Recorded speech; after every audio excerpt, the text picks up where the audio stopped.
The night had a particular kind of silence when the wind fell away along the wall, an emptied, listening silence that made the very ice feel awake.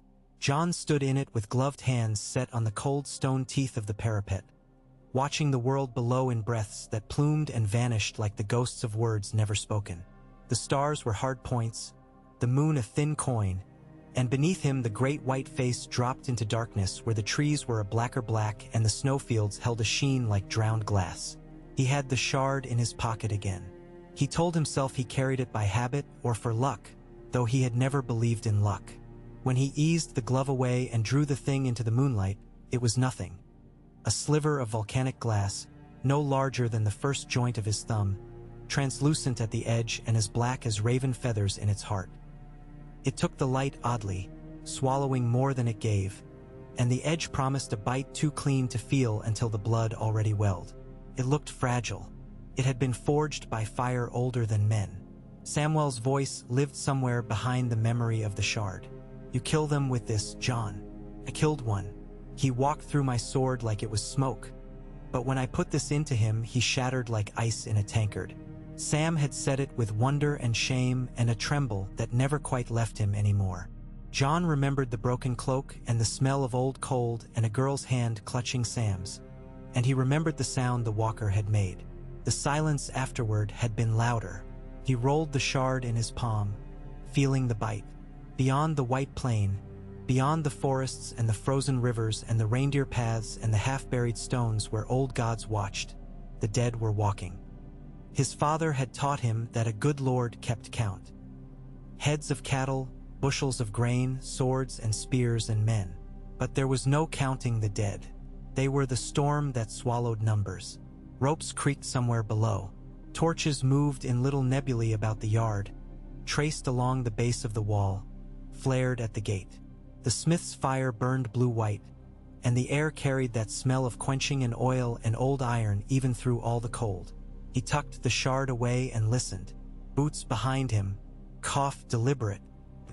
Ed always wore misery like a second cloak, and even his coughs sounded apologetic for interrupting despair.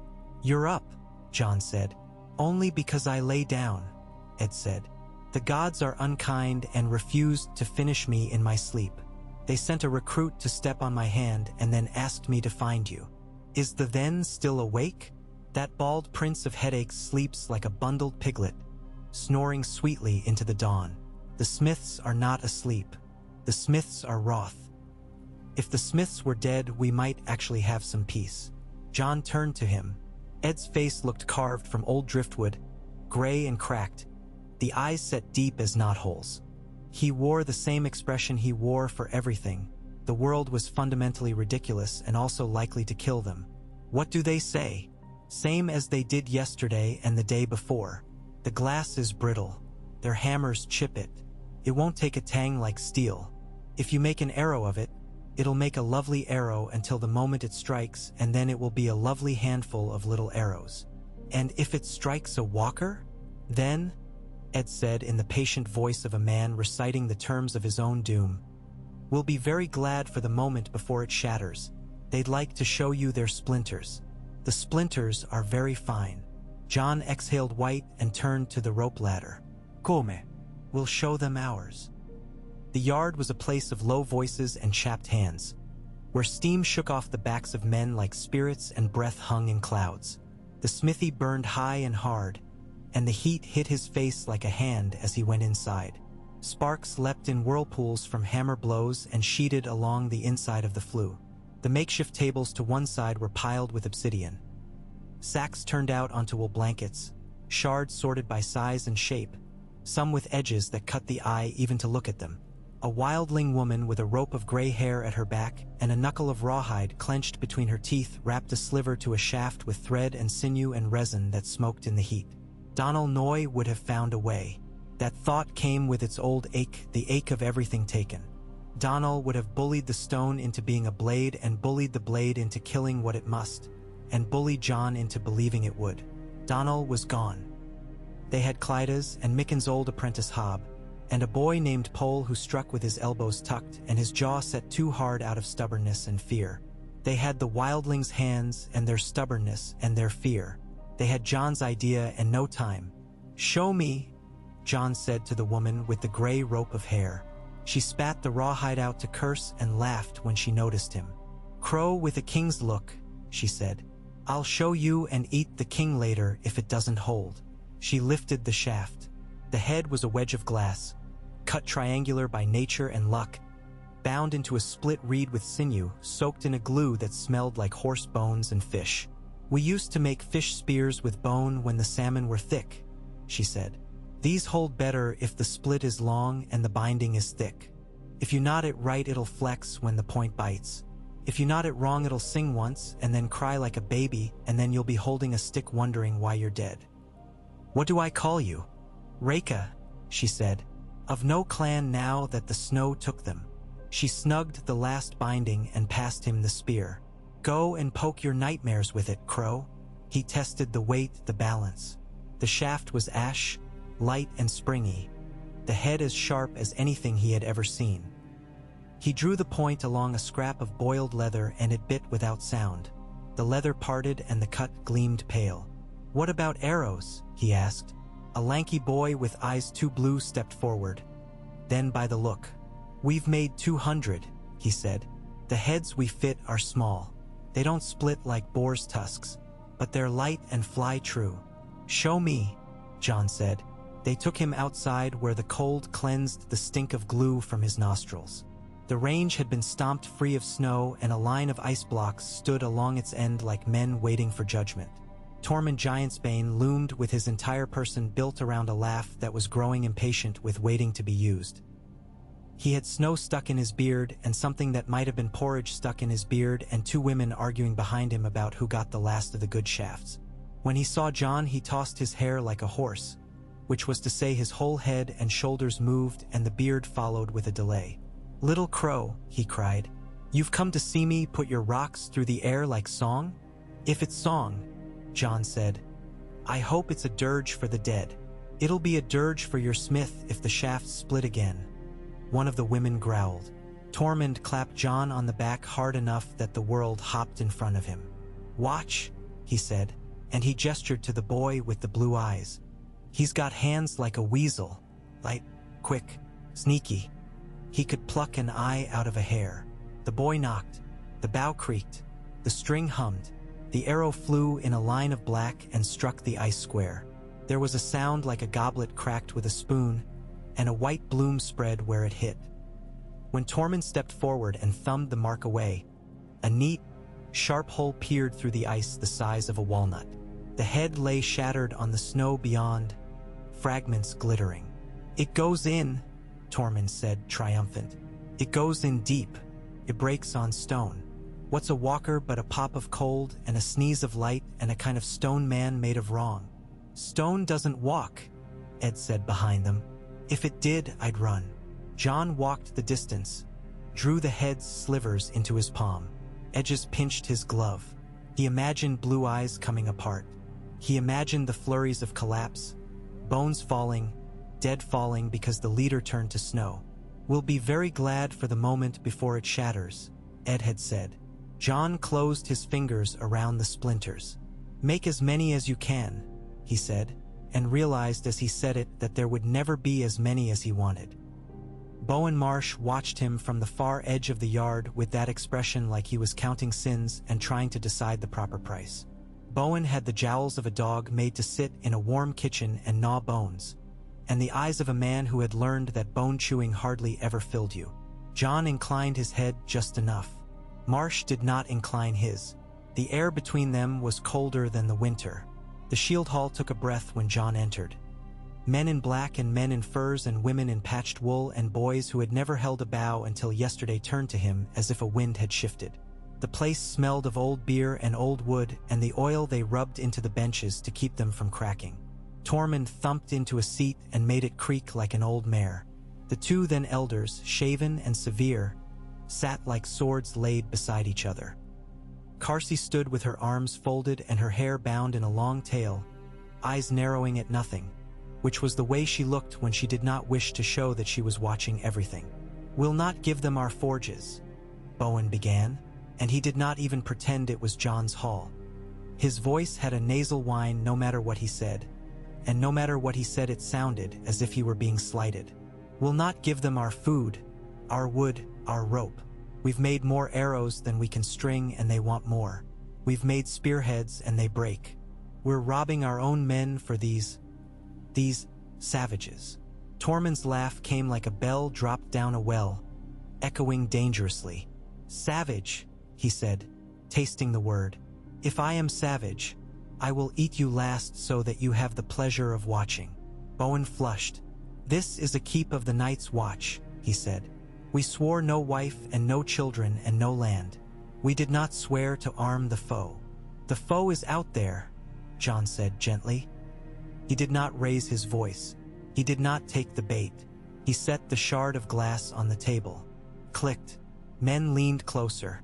We fought them on the fist, he said. We broke on them like waves. We had steel then, passed through them like water. I have seen this make a walker come apart. And how many of these stones do you have? Bowen said. How many men in white can you name, Lord Commander, that you will obligingly bring down with your stones, so that we may be free of fear? It is not fear that binds you, Carsey said to Bowen, and her voice had a mountain steadiness. It is love. You love your little law and your little coat and your little hall where you sit and count. The dead love nothing. They will love your bones. She flicked a glance at Jon. You want us to go to Hardhome? Good. Hardhome is where our children are dying. Do you want us to go with sticks? Or with something that can turn the white ones to smoke? The hall breathed again. Jon felt his throat and the cold there. We can make more, he said. Not enough, but enough that it matters. We have arrowheads from the fist, and more stones from the same caches. Stannis brought crates from Dragonstone. Their priests called it Dragonglass. We can shape it to our needs. We can teach a few to use it well, and teach everyone else to protect them. What is it you ask us to become? One of the then elders asked. His voice was like snow against slate. Shepherds guarding bowmen? Women shielding boys? We are then. We are men with heavy hands. Be wolves, Jon said. Guard the throats of your archers like they guard your young. The first time a walker is shot at 50 paces and falls to glass, you will feel what it is to be a wolf. The dead are a sea, but the sea is commanded by the moon, and if we pull at the right tide. It's a scheme, Bowen said, sniffing. A scheme and a story, and all the while we pour our iron and leather into arming wildlings. Tormund hoisted a horn and drank it down while Bowen spoke. When he put it down, he wiped foam from his mustache with the back of his hand and grinned. Pour, he said. Pour. I've never heard so much of pouring from a man who looks like he's never pissed in the snow. Laughter stumbled up, half nervous, grateful for a place to go. Bowen turned purple. Jon raised a hand. We sail from Eastwatch at first light, he said. We need boats and bows. We'll need cooks and men to keep wagons in order, and women who know how to bind wounds. We'll take the giants and the strongest elders. If we win, it will be because we killed the right few so that the many could cross. What if the right few kill you first? Ed asked reasonably. Then I hope you'll write a song, Jon said. He pocketed the shard. And make it short. They left in a cold that burned. Eastwatch had the smell of old salt and rotting rope and men who had discovered the way to be cold in both their bodies and their hearts. Snow came in like ash over the water. The sea was a black distance with faint broken lights where ice heaves shifted and flexed. The boats were small against it, black dots against black, and the men in them were smaller still. Torches made little flags of brightness before they guttered in the white breath blown off the water. Jon kept his hands clenched inside his gloves to feel the shard of glass press back. His breath froze in his beard, and he wore another man's face of frost. Tormund sang, because of course Tormund sang, and when his breath made only steam he sang anyway, and it was a big sound that made the boats feel less like flecks on a vast and different skin. He sang of loping across snow and biting into marrow, and of the way a woman laughs when she wins at something you did not know you'd lost. The rowers' backs moved in a rhythm against his rhythm. Jon felt the oars thump the hull in their sockets, felt each thump in his bones.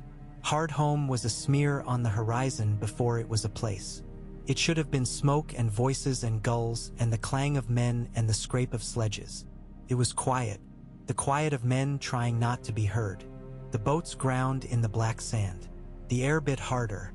He tasted something like old iron and realized it was fear. Carsey met them at the shore with a short-hafted axe bound in hide, her forearms bare to the cold, veins like ropes. "You took your time," she said. The child at her hip stared at John with a snot-crusted fascination. "We brought this," John said and held up the spear. Her eyes flickered, and then did not flicker again when he said, "Dragonglass." "Good," she said. "My people have been dying because of the white ones, and dying because of hunger, and dying because they quarrel. Maybe we can die because we want to live for once." She spat in the snow, touched the child's hair without looking at him. "Show me the tricks." They went inland under a cliff where hard brown grass made long sighs when the wind came over it. The cabins were plank walls leaning into one another like men exhausted of their own weight. The air had that raw, scratchy quality that meant a storm had passed, and would pass again shortly, and had left its teeth behind. Crying rose and fell. Dogs threaded the alleys with ribs like saws and eyes that bothered John's heart when they met his. He set up the demonstration in a clearing where driftwood had been dragged into piles. They had brought an old breastplate found in Eastwatch's stores, rust at the rivets and a shine where someone had polished it in a tender act of foolish hope. He propped it against a stump, and Tormund set ice as thick as a thigh before it and a slab of frozen pork behind, and the wildlings gathered as if at a fair. The then boy with the blue eyes stepped forward again. His face had new windburn and a dignity like a thin coat. He knocked an obsidian arrowhead and breathed again, and when he loosed, John felt something click inside him with the string. The arrow flew without visible shake and bit the ice. The sound was the sound of a senseless thing suddenly made sensible. Cracks raced the surface in fine white veins. They flexed the block, set it upright again. The boy loosed a second. The ice opened. The point went through what remained and kissed the breastplate with a ding John felt in his teeth. The head shattered. Fragments fell. The shaft dropped. The slab of pork wore a black round kiss of a hole that leaked pink. Carsey took her child's hand and put it flat on the shocked metal and nodded when he flinched. "Keep those boys alive," she said to the women around her. "If all the men die, fine, we've done that before. Those boys with the black eyes." She meant the obsidian heads. "They're ours now. If a white one looks at you, look at our boys. If a dead one bites you, bite it back." They made camp in a long half-circle with the cliff at their back and the sea to their left and the long brown slope falling away to their right. John had men string ropes and leave gaps, had women heap mounds of brush at choke points, had the giants dig trenches with their huge hands as if they were scooping porridge. He walked the line with Tormund and Carsey and the then elders and marked with his finger where the archers would stand and where the men with fire would be, and where he wanted 5 men and a woman with more courage than sense, whose only task would be to watch the trees beyond for the first gleam of blue. By dusk, the air had that heatless light that made every edge a blade. The storm gathered in the southeast. Ed sat with a kettle that would not boil no matter how he glared at it, and concluded that he preferred his miseries at least warm. John took food to the child Carsey had held, and handed it to Carsey, and Carsey took it without thanks and without disdain and fed the child and then herself and then wiped her mouth with her wrist and said quietly, "I had 2 more. One died in a drift 6 days ago. One went north with Mother Mole and the rest to find the smoke that never comes back. When the white ones come, I want them to see me as I am eating. I want them to think they interrupt something worth interrupting." John did not know how to answer that except by staying where he was and letting the fire warm one of his knees. He looked at her hands. They were cracked and cut, with a new cut across the knuckles where she had drawn a long binding tight. "When they come," he said, "it will be more than we think. Then show me how to give my boy to a boat without having to kill a dead man with his other hand before the boat shoves off," she said. "Stay with the archers," John said. "Stay with the glass, and when a walker looks, look back with this." He took the shard from his pocket. He did not know why he gave it to her and not to the nearest boy who could turn it into a point and place it on a shaft. He gave it to her because her eyes could hold it. She held it up to the firelight and it drank the fire, and she smiled the smallest amount any person had ever smiled and not been mistaken for a shadow. The wind shifted. Somewhere a dog made a sound like a question. The boy with the blue eyes raised his head like a stag. The giants went still as trees waking. It did not start with noise. It started with a pause. The air held. The men held. The brush at the choke points settled as if someone had laid a hand on it. The storm in the southeast put down a gray skirt that touched the land like a test. "There," Ed said very soft. TLY, because he had not meant to say it aloud. The tree line was a wall, and behind the wall something leaned its weight. John rose. "Bows," he said, and his voice had its own silence, because it did not need to shout. The archers climbed their little mounds of trampled snow. The boys with the glass looked at the women around them, and the women put their hands on their backs and did not say anything. The men with torches held them low to keep the wind from eating them. The giants knelt. They came like a spill of night across night. If the dead had a sound, it was the absence of birds. The storm's skirt thickened. Flakes that should have fallen sideways fell all at once, straight down. The first whites were men and women and children without faces, because their faces were not faces any longer but white masks with a thrust of black hole where a mouth had been and no thought anywhere behind the eye holes. Their clothes moved like wet sacks. Their fingers were claws made of long hunger. In their mouths was no breath. They came in a way that made a man want to look behind him to see if he was being watched by something that sent them. And behind them, at the edge of the trees, the whites stood. They were thin things and tall, and so old they had nothing left to be except oldness. Their blades hung light in their hands. Frost whitened their hair, and the hollows of their eyes were lamps of a color the world should never have known. John felt all the little hairs on his wrists even under the wool lift and shiver. "Remember," he said, and his voice felt smaller than the silence, and then he said, "Now." The first rank of arrows went like a black cloud before a storm meets a field of crows. Regular arrows, iron points, deer fat rubbed into the fletchings so the snow would slide off. They hit the first line of whites and took them in collarbones and throats and chests and eyes. Some stumbled, some fell. Some kept coming with the shafts through them as if it were a joke the world had played. Torches went up in the second line. The men with the long braziers of resin lit the brush at the choke points. Fire didn't care about old laws. It ate gratefully. "Walkers," John said, and pointed not at the dead but at the thin blue standing quiet behind them. And the boys with glass lifted their bows as if someone else had lifted their arms. His world narrowed until there were only those points of wrong brightness like lanterns seen through black water. He saw one turn its head and felt the way a cat feels when a snake notices it. He lifted his own bow, and for a moment his heart learned the rhythm of that old black blood in the glass. "Now," he said again, and did not hear himself. The first glass arrow kissed the walker's clavicle. The blue turned white. A crack went down it like a fault in stone opened by an earthquake. The head splintered on something that was not bone and not ice, and the splinters went in like a handful of night stars thrown into a well. The walker looked down at the place it had been struck, and for the first time the noise of the world made sense. A high note like a harp string breaking somewhere years ago, far away, playing itself again. It reached for the shaft as if offended. His fingers went through its chest, came apart. The whites nearest it fell as if their strings had been cut. A row behind them stumbled and then stilled, their heads gone waxy and empty. Someone laughed, a brief animal bark. Tormund shouted something obscene about bears and berries and the smell of fear. The second glass arrow took a walker in the temple, and the point went in as if it had found a way back to the place it had been made. The walker's head turned to white powder that blew away. 3 rows of dead collapsed like a canvas tent without poles. They were not stupid, these old things. They moved. They thinned. The blue lights changed positions and the storm skirt dropped, and wind pressed hard as hands against faces. John's own breath turned into knives in his throat. The boys with glass tried to knock with fingers that had suddenly become somebody else's. The women around them leaned over their shoulders and warmed the arrow passes with their palms and breathed into their gloves and laughed at the dead as if the dead were clumsy men at a fair.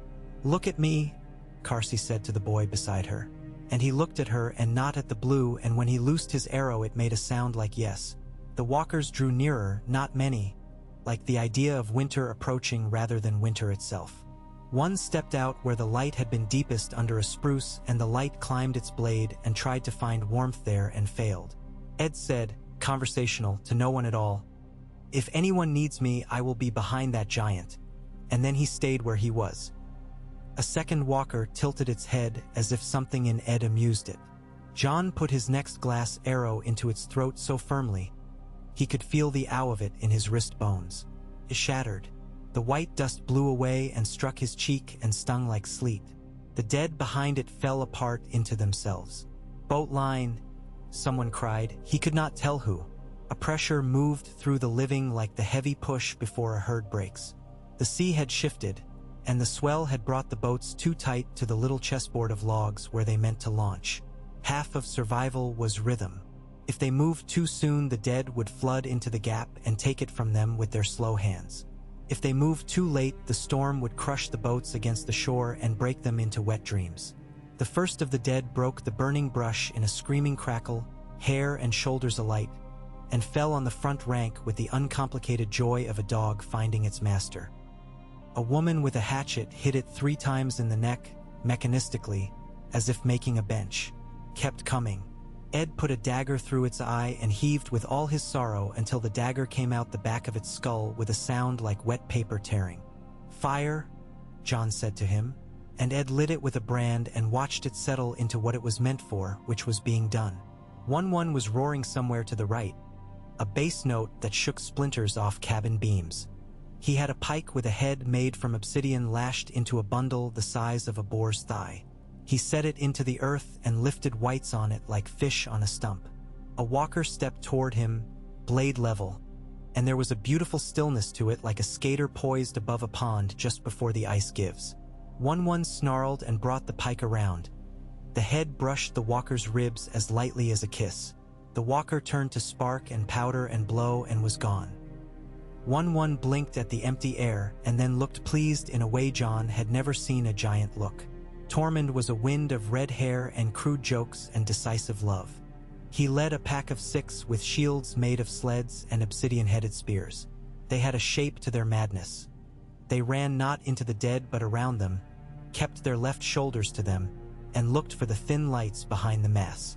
Twice, 3 times, John saw a spear go into a blue light and come out the other side without a sound, and each time a great bubble opened in the sea of dead like a breath taken and held.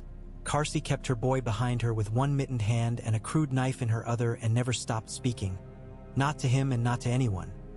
Something that was not prayer and not laughter, a kind of humming that made her jaw shiver. When one of the then boys with the glass fumbled and dropped his arrow, she picked it up and put it in his hand with a look that said, "You are not dead until I say so," and he believed her and loosed, and a light went out on the slope. John's arrows were gone faster than he had meant them to be gone. He had a spear, but he did not want to be close. Close was where they made you honest. He drew Longclaw with its battered wolf's head. The blade had taken the shadows of 1,000 hearths and 1 dragon's breath if the old songs were true. It loved this light and did not love it both at once. A walker slid toward him with steps that were not steps so much as the idea of steps. Longclaw met its blade and the sound was like a winter lake breaking beneath a runner. The walker smiled without flesh. It was an old smile, and it did not suit the shape of a mouth. They danced once and twice. John felt the strike in his shoulder. He rolled his wrist and cut. Something like air gave way and the walker's head became powder. It was like killing a rumor. The dead nearest them collapsed with a grateful sigh. John blinked white grit out of his eyes and realized his cheeks were wet. He did not know when he had wept. "Boats," someone said again. No longer a cry but a statement. The line moved. Karsi kissed her boy's hair once and shoved him at a woman with eyes like flint. "If he falls into the water," she said, "hit him and pull him out." Then she turned and put her shoulder into Tormund's back as if Tormund were a door she meant to hold shut. The boats ground and slipped and then moved with a gorgeous inevitability. The first 2 rows of living lifted children and then lifted women and then lifted old men and then lifted one another as if they were sacks of something precious. And the boats took the weight and the sea took the boats. The storm skirt dropped. The world narrowed to a strip of shore and a strip of water and a strip of sky. The blue lights stood and watched. John still had the sensation that something clever stood just behind the lights and had not yet spoken. He quick-stepped left to make a gap for a woman with a baby whose face had purpled with cold. He cut a dead man's hands and the hands flapped on the snow like birds for a second before he kicked them into the fire. He did not look at faces. He did not ask after names. "Move," he said, and he realized he was saying it to himself as much as to anyone else. When they had 3 boats out and the 4th was half-loaded, when the second line of the brush piles had caught and the smoke had made its own private weather between the cliff and the water, when one had turned his pike into a broom and swept a swath of cold meat aside, the blue lights moved. They stepped down the slope together, as if a thought had been had and shared. The wind fell. The flakes hung in the air like ash. John could hear his own breath and the little troubled sounds of the baby at the woman's breast. Another volley of glass came. One head found a blue chest and made it a powder. 2 missed. The wind moved them at the last instant, or they moved themselves, he could not tell. The 3rd took a walker through the mouth. Its jaw came off in a clean line and hung on sinew, and then the sinew gave and the head drifted apart like smoke. 3 of the dead that had been running fell so abruptly they slid on their faces and left little red tongues of something behind them in the snow. The last walker, was it the last? Came to the edge of the brush and did not burn. It watched the boats with an intensity that felt like being struck. Something climbed up behind it onto the cliff that was not anything a man could call human and yet was. It wore the snow. It looked down with an older look. John felt the shard-shaped absence in his pocket and remembered that he had given it away, and felt something in himself open and accept that that was the right thing. "Now," he said. And the boy beside him loosed and missed and froze, and Carsey put her palm on his back and he loosed again, and this time the arrow kissed the blue where an eye would have been and made a sound like a story ending. The walker broke. The last of the dead near them crumpled. The thing on the cliff tilted its head a fraction and the storm skirt lifted on that side. And the boats took the gap as if a river had learned it was a river and gone on. The shore was a ruin. They had not won. Those words came to John as clearly as any prayer. They had not won because you could not win against a storm. You could only live through it long enough to see what it had washed away. But they had not been drowned. They were not on their knees. He counted the boys with the glass, and enough of them were still alive to make the future feel real. He counted the boats, and they were too few, but they were not none.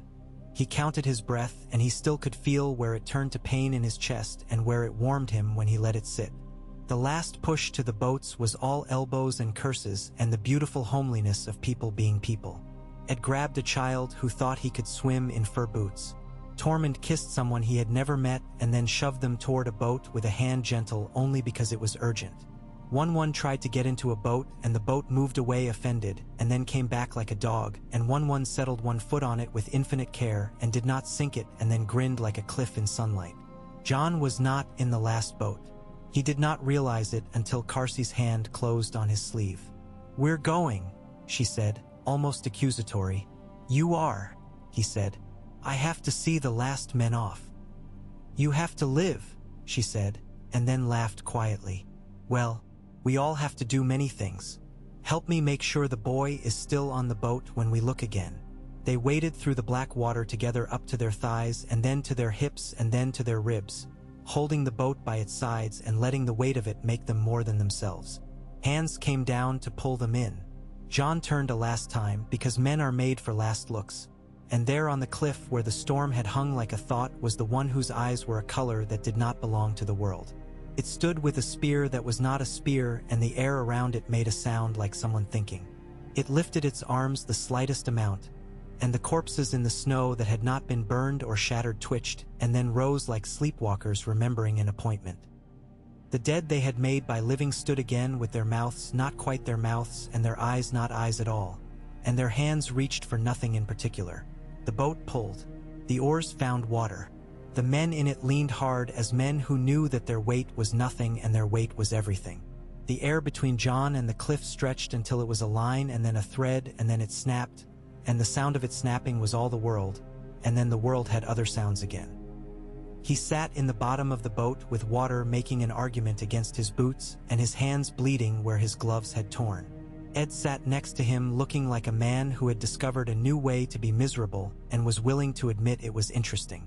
Tormund lay with his head in a pile of nets and his beard pointing at the sky as if trying to catch snow, and he had tears drying on his cheeks that were not for sorrow only. Carsey crouched like a cat in the prow and watched the cliff. When the small boy clambered, wet to the chest and furious, across 3 women and put himself under her arm, she did not look at him. She rested her palm lightly on the top of his head and he went still as a stone. Eastwatch rose out of the water like a promise remembered. They came into the quay with boats grinding and men shouting and rope coiling and the cold like an old friend that had remembered their name. John's legs did not want to hold him, and then they did. Bowen Marsh stood on the quay with the parchment of his face gone blotchy, and his eyes doing the work of a man who knew he had lost an argument and was looking for a new one. John thought he might hate Bowen for that, which was unfair. Men were what they were made and unmade by. He pulled himself onto the stones and the land felt too firm, as if it would not allow any mistakes. "Lord Commander," Bowen said, and the title sat in his mouth like a piece of bread gone stale. "Later," John said softly. He did not have a voice left that wanted to be used to fight men. He had a voice left that wanted to say names, and so he said the names he knew and the names he did not, counting from the boat to the quay. The boy with the blue eyes, the woman who had broken 3 axes and picked up a 4th, the old man with the white beard who had not loosened his grip on a sled strap for 3 hours, the giant's name, 1-1, and the way it felt in his mouth, Carsey's boy whose name he did not know and now could not decide whether to ask, because asking would make it real, and he was not sure which real he needed. They built fires as if fire were the only governance, and for a time it was. The glow made the stone look soft. The first pot that boiled made a sound that made every head turn. Steam went up like a prayer. Women took off boots and wrung them. Men spread socks by the coals on sticks. Children slept with their mouths open as if catching snow. A body lay in the corner and burned with a small domestic flame. The face turned to a puff of black that drifted and was gone. A man crossed himself in a southern way and then looked around, embarrassed. Ed stared at a bowl of broth as if it were a riddle. "You have a look," Tormund said to John at some point near when the world had returned and the stars were fainter because the smoke was so thick. "It's the look of a man who has not yet decided whether to be proud or angry. It's a bad look. It makes your nose hurt to wear it." "We killed them," John said, and heard how false that was and corrected himself. "We killed enough. We made them fall down and stop for a while. We made boats float." Tormund threw his head back and laughed like a god who had just learned about beer. "Aye, we taught water a lesson. I'll piss on the cliff next time I see it." Carsey came and stood near, her boy sleeping heavy against her shoulder, his cheek raw from wind. She did not look at John until she had taken the measure of the fires and the men at them and the holes in the night near the quay and the shadow of Bowen Marsh, who was a shadow in the particular way that men with grievances are. Then she looked at him, and in the look he saw the whole of what he had risked. "You gave me that piece of black firestone," she said. "I put it in a spear for that boy with the soft hands. He shot a white in the mouth and it forgot it had a mouth. So that's your name to me for now, Blackfire." "My father's name to me is dead," John said, not without gentleness, and she nodded as if he had said something useful. "You have more of these stones," she said. "Enough to train more boys," John said. "Enough to keep a few in every line. Not enough to arm a world." "Then you'll teach us to make them," she said. "You don't," Ed muttered without looking up from his bowl.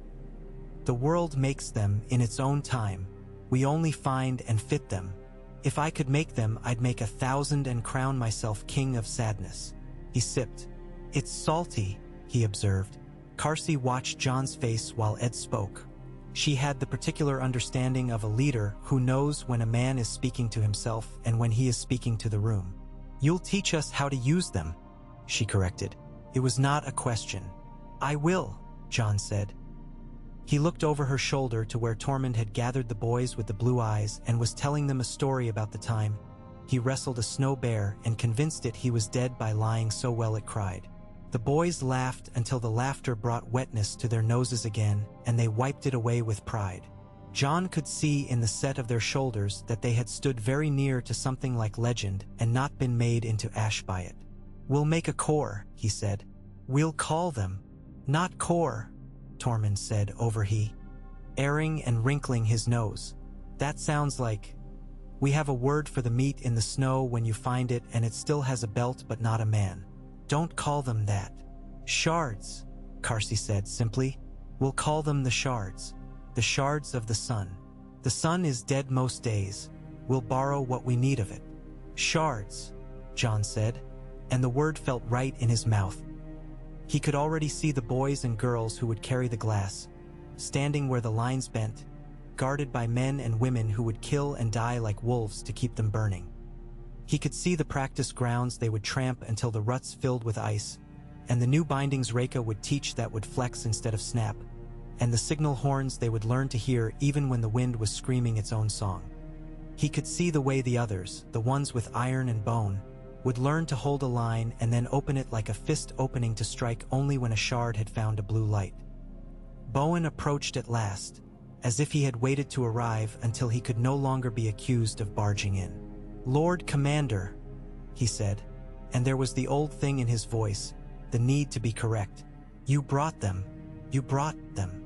He gestured at the sleeping and the steaming and the smoking. "You disarmed the watch to do it. You gave away our stores.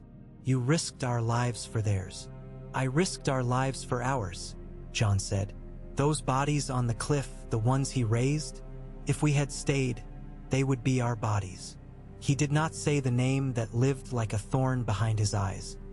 He did not say the one who had lifted his arms and commanded the dead with a thought.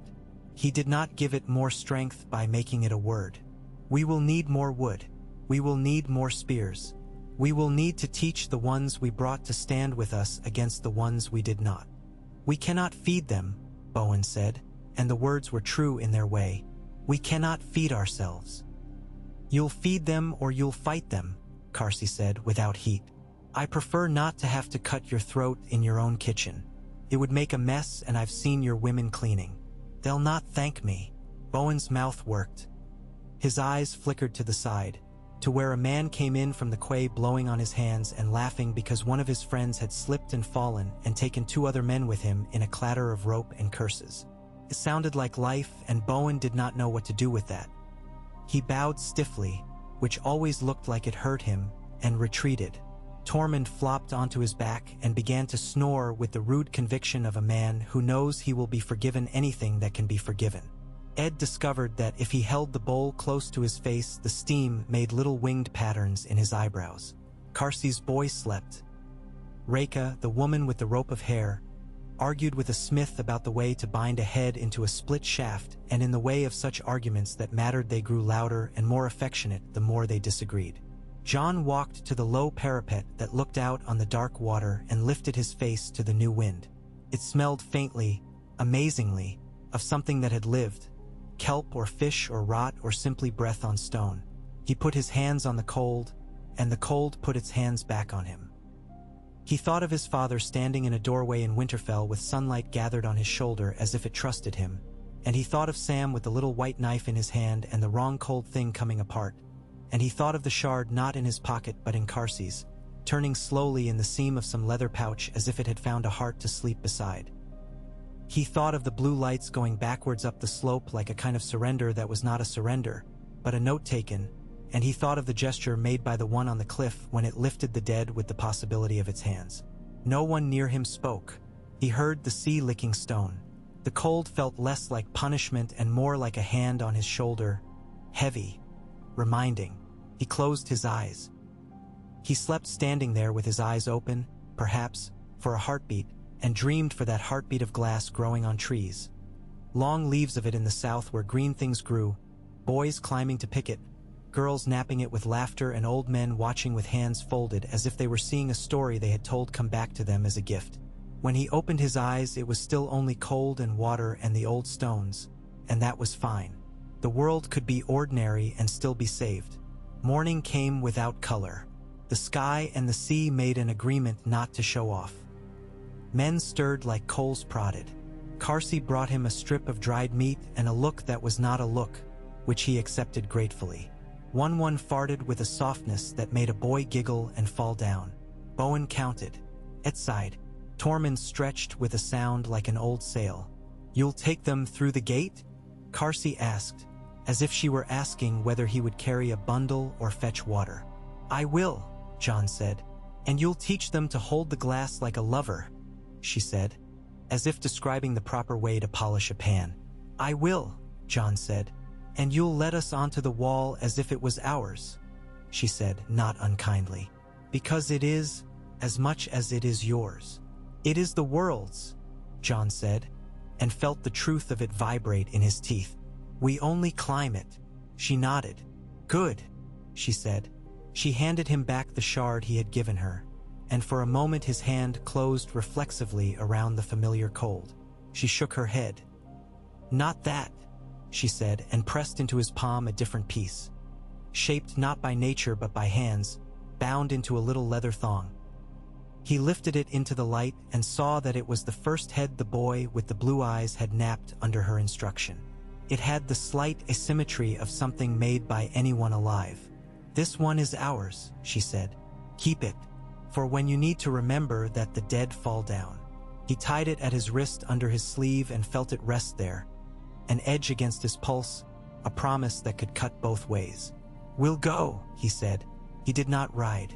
He walked because walking was the right speed for what came next. The road to the gate was a dark stripe on the white. The gate itself stood with the gravity of a thing that knew its size and purpose. Men in black lined the walls above it. Some of them glared. Some of them stared. One or two smiled with their mouths only. Jon did not look up. He looked at the rope in his right hand where it was tied to the first of a long line of sledges bearing bundles that were not bundles but people, and he walked with the rope pulling like a big, patient animal that would go wherever the rope led as long as someone kept holding it. They went under the gate in a murmur. The sound was like water under ice. Bowen stepped forward at the hinge, a man in the wrong place at the wrong time and therefore inevitably there. "Lord Commander," he said. The words had been sanded down. "Bowen," Jon said. He did not stop, and perhaps that made all the difference. Bowen had to walk backwards to continue to stand in his way, and after 2 steps he saw a man almost trip over his own shadow, and that indignity was enough. He stepped aside. Jon passed him as if passing the idea of an argument he would have later. The yard breathed with a new body.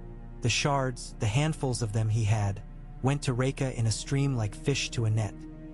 She set them to work already, the boy with the blue eyes taking a position without knowing he had taken it. Tormund set himself at the foot of the steps and told men to stop being fools in a variety of ways that would not have worked from any mouth but his. Ed took 2 that were dangerous simply because they still had pride and set them to shoveling snow and insulted them whenever they did it well, so that they would try to do it better and forget they were dangerous. Carsey leaned her back against a post and closed her eyes for 3 breaths, and then opened them and scanned the yard as if reading a book. Jon felt for the small knife of glass at his wrist and let it bite enough to remind him he was not a dream. He looked up at the wall with its blue-white shadows and the sky above it with its gray that made no promises. He thought of the cliff at Hardhome and the arm lift that had made men get up who should never have stood again. He thought of how the blue lights had drawn back, not broken, not finished, not anything that could be called comfort, and he thought of the flick of Carsey's eyes when the arrow had gone in where an eye should be and had made a sound like a story ending. The day laid itself down in tasks. He allowed it. He moved from knot to knot like a man in a field of snags, pulling until the line ran smooth and then tying something off. He ate and did not taste it. He looked for the boy with the blue eyes and always found him somewhere near where he needed to be. He ignored Bowen until ignoring became its own kind of conversation. He laughed at something Tormund shouted that would have been unforgivable if anyone else had said it, and felt the laugh like a fissure in ice that promised the possibility of a river beneath. When the light went like a man leaving a room, he went back up to the top of the wall. The wind was the same, or nearly, and the silence had returned with its watchful patience. And below, the world was a white face falling into dark. He took out the shard Carsey had given him and turned it until it caught the thin coin of the moon. It did not give any back. He stood a long time. He did not ask for anything. He did not offer anything. He let the cold put its hands on him. He thought of the sea lapping the stones, and of fires, and of an old blade that cut a rumor, and of boys and girls who would be taught to stand with glass at their fingers and wolves at their sides. The dead were a sea, and the sea answered the moon, and the moon could be struck. They had struck it once. It would come on. They would strike it again. He let that be all. He let that be enough to go back down the ladder, step by measured step, into the warm breath of the yard, into the arguments and the laughter and the hunger and the work. There were nights after when the dreams came and his hands moved in his sleep as if knocking an arrow. There were days when he woke with the taste of white grit on his tongue and had no patience for the way men thought that their grievances were stones to be carried forever and shown to any who would look. There were quiet moments, too, when the shards stood together along the inner yard and drew their strings and let until the sound of it became a song, dark, clean, purposeful, a stitching of the air. In those moments he stood where he could not be seen and allowed himself the small luxury of believing in something that did not lie. When word came from scouts of a band moving along the frozen river to the east, lightless and devout in their wrongness, the yard emptied in a minute onto the top of the wall like a hat shaken of its moths. John pressed the shard against his wrist. He looked along the line to where Carsey stood with her boy now tall enough to carry a bow with dignity, and to where Tormund was telling Ed that he had never been happier to be cold, and Ed was saying that was because Tormund had never learned happiness properly, and to where Bowen Marsh was counting out salt pork in frowns but not in refusals. He said nothing. The wind would not have heard him anyway. The line held. The world held its breath. Beyond, the dark moved. He did not think of victory. He thought of the right view.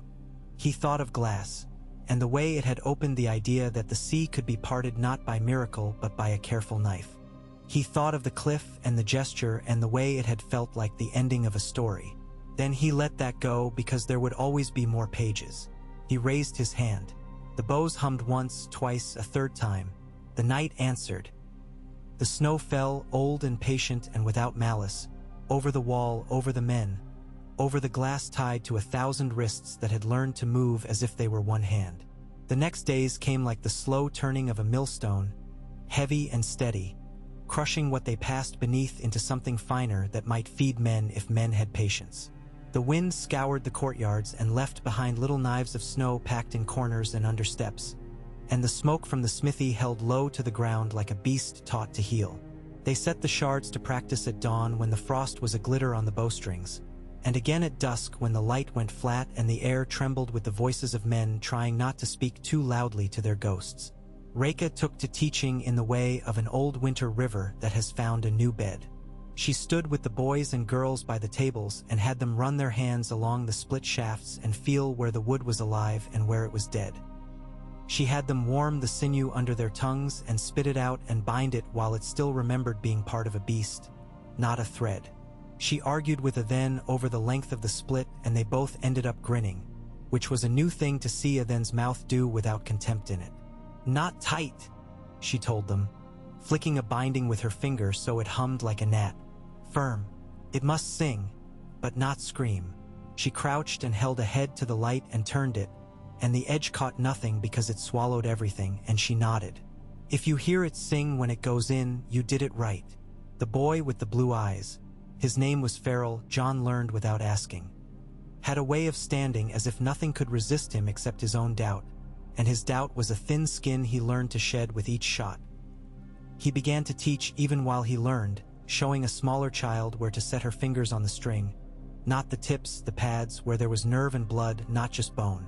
When he missed and his mouth went tight, Carsey tapped the ridge of his cheek with one knuckle and said, "Miss bigger next time." And he laughed aloud and missed bigger and then not at all. They changed the arrows. Reka worked with pole and hob and one of the builders to cut a groove into the split of the shaft that let the head bed without biting, and she bound a sliver of boiled leather beneath the binding like a cushion for the glass. And in the yard, when the arrows struck ice, the heads still shattered, but not all of them, not so completely, not like dry leaves. A few came through with enough left like teeth to bite again in what they hit behind. John watched the small good things and let them collect in him like coal scuttled into a sack. You could warm a whole house with small good things if you tended them. They made signals. Tormund hated signals until he could shout them, at which point he loved them and claimed he had invented them in a cave with a bear and a woman whose name he refused to say because to speak it would make the snow jealous. 3 quick notes on the horn meant the blue lights were in sight. A long low roll meant the shards were to draw and hold. A broken, hopping call meant the line would open and wolves would go through, and the wolves were the men with shields and spears protecting the boys and girls with glass. They learned to listen with their shoulders. When a horn called, it touched muscle before it touched ear. Men who had never stood in a line without a quarrel found that they could stand in one with joy when they learned that a long pause in breath at the right moment saved lives like hoarded grain. Melisandre came down to Eastwatch out of a wind that made the air ache. Her red cloth a ribbon of heat in a world of salt grays and wool blacks. Her eyes went to the fires as a matter of course, praying without moving her lips. Some men crossed themselves in their Southron way when they saw her and then looked at their hands as if remembering they had other loyalties. She did not much look at men. She looked at what hung between them. When she came to the yard and saw the shards loosing into slabs of ice, she smiled. And the smile was not a woman's so much as a thing the fire made when it was momentarily happy with itself. "Frozen fire," she said to John in a voice that was not pronouncement and not flattery. "You are putting the sun into the hands of children and asking them to carry it to where the night is thickest." "I'm giving them something that kills what kills us," John said. He did not apologize for making boys into weapons. Felt like apologizing for the cold.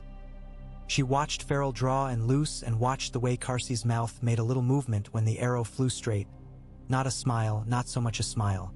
"The flames showed me a shore," she said, almost idly, as if speaking to herself and the fire, which for her were the same thing. "They showed me a black cliff and a black mouth, and men with black in their hands standing against something that does not know black and white. They showed me a mountain broken as if a fist came down on it from the sky. The pieces shone like beetles in a sun that never warms.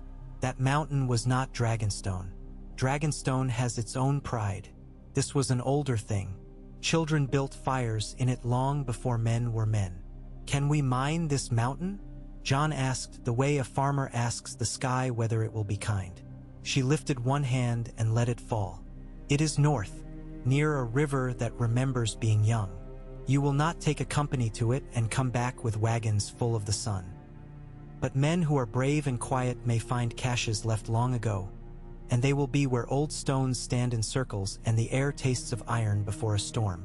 "The fist had caches," Ed said from a bench, not looking at them. "Ask Sam." He fell on one like a drunk falls in a snowbank and woke up a legend with a knife in his hand and a girl who thought he was a god. He slurped something that had pretended to be soup and had given up. "If you want to be a god, I suggest tripping on a bag of rocks at the right time." Melisandre's gaze moved to Ed and through him and on, and she smiled again, and for a moment even Ed looked warmed whether he wanted to be or not. "We'll need more of your son," John said. "If we can find it, I'll send men." "Send women," Carsey said, and shrugged when he looked. "Men get proud and noisy. The old places like women. They think we listen better. We do." They went 2 days later, because the sky promised 3 days of forgiveness before new storms remembered themselves. John did not go. He wanted to go so badly his teeth ached with it, but he did not. He sent Carsey. He sent Farrell because boys who had been brave once want to honor that bravery again, and because someplace in John that remembered being a boy wanted to give this boy every chance to see himself live. He sent Reka because knives will do what men cannot if the woman who loves them tells them how. He sent 2 thens whose eyes were knives and whose hands were the hands of men who had learned to pick up grubs to feed sisters.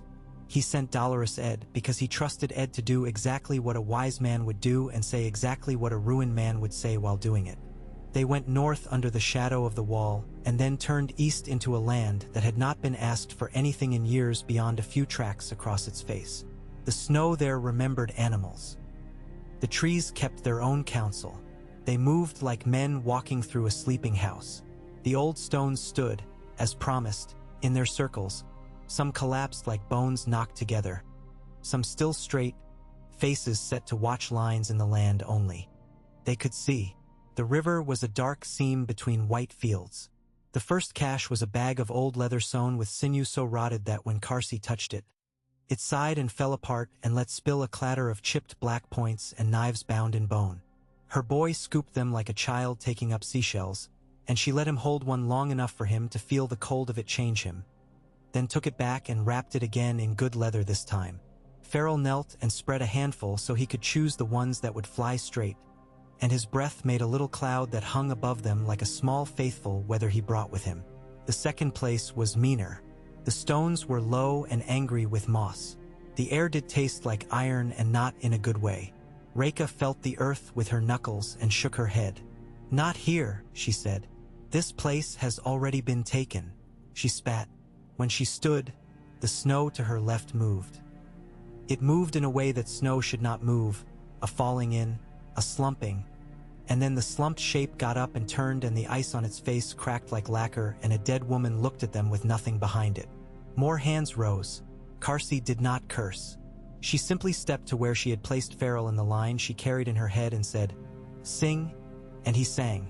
A small, sharp song of string in flight, and a blue light went out behind the dead that had not yet shown itself, and the first two whites fell, and then the third felt Reka's little bone-handled knife at the base of its skull and folded like a tent. Ed, who had been about to say something unhelpful, shut his mouth and used his dagger like a man prying out a knot in a plank. The two thens moved like river fish, hands sure, and afterwards they did not laugh and they did not look at the bodies long. They pushed the remains into a drift and lit them with a stingy fire that burned like a mean idea but did the work. "It's always worse quiet," Ed said. "I prefer the howling. At least you know someone is on the other side of the door." They found a third place under a tangle of spruces bent by old winds. The circle of stones there was broken, but in the break was a hollow lined with skins that had belonged to something with horns. Inside were wrapped 10 spears, short and long both, the heads a black that made the surrounding snow look dirty. Carsey touched one as women touch a baby and looked up toward the wall, and her mouth made a small movement again. Not quite a prayer, not quite thanks, but something like a nod to a god she believed in only because she could not afford not to. They came back with their packs heavy. The sky kept its forgiveness. The line of the wall looked like a mountain that had learned manners. When John saw the spears, something hot crawled behind his ribs and made a home there that felt like a hearth.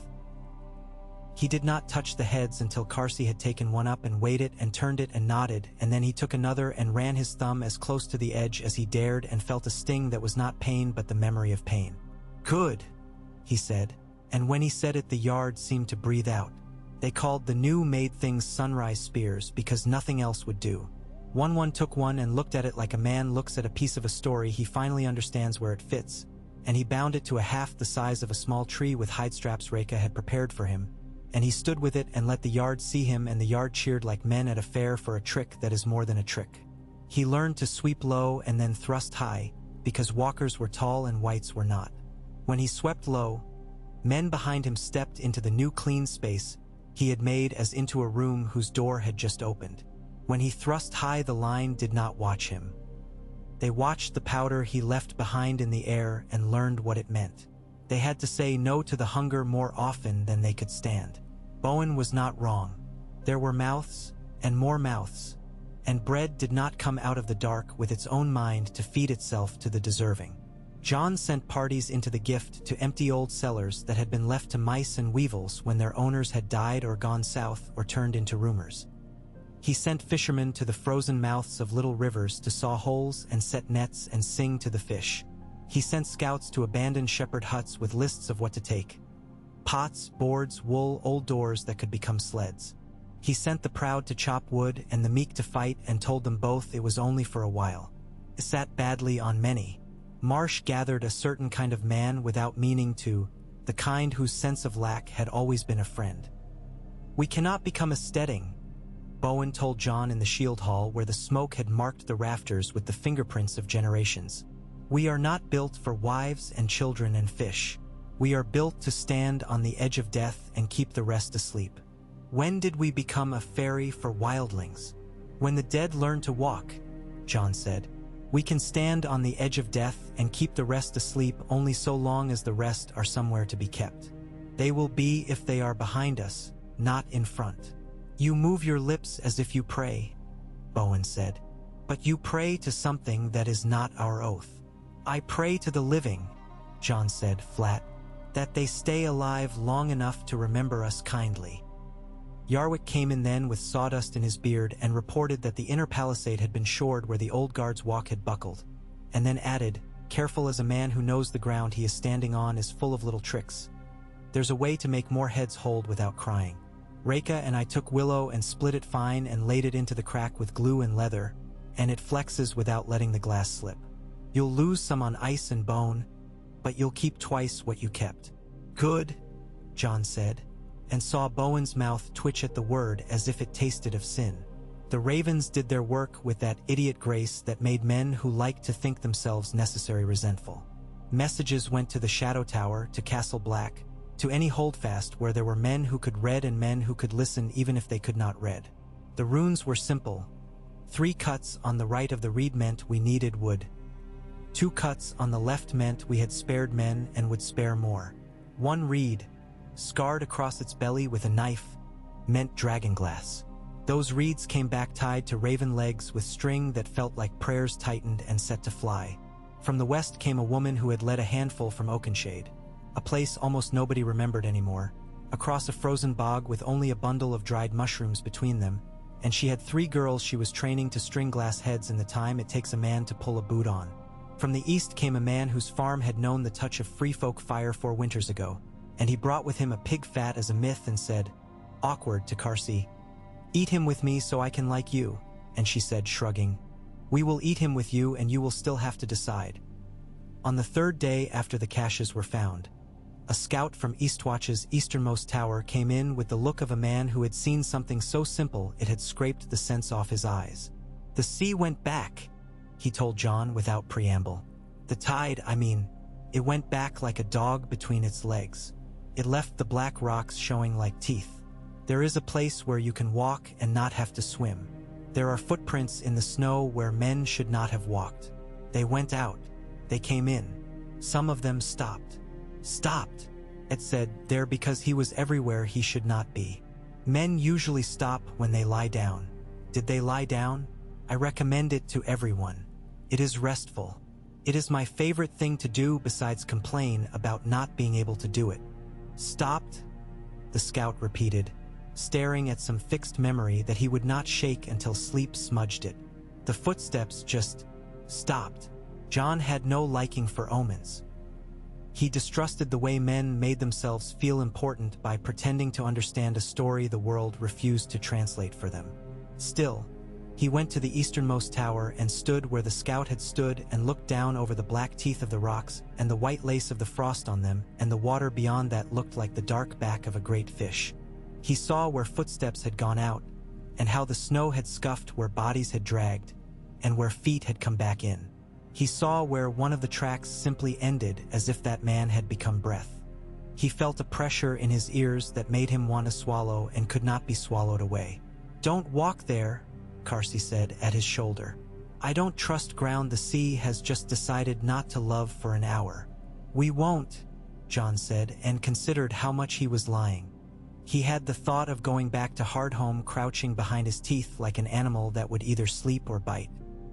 Word had come in of Mother Mole's lot, those that had gone farther north by the cliffs with a shepherd's faith in a grim path.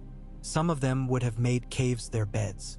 Some of them would have sat with their mouths to fires that didn't give heat because they were only stories they told themselves.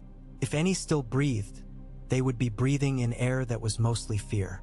They would be thin in the ways that made boys become old men in 3 days and made mothers decide to die standing, not lying down. He set to building a second voyage before he knew he had set to it.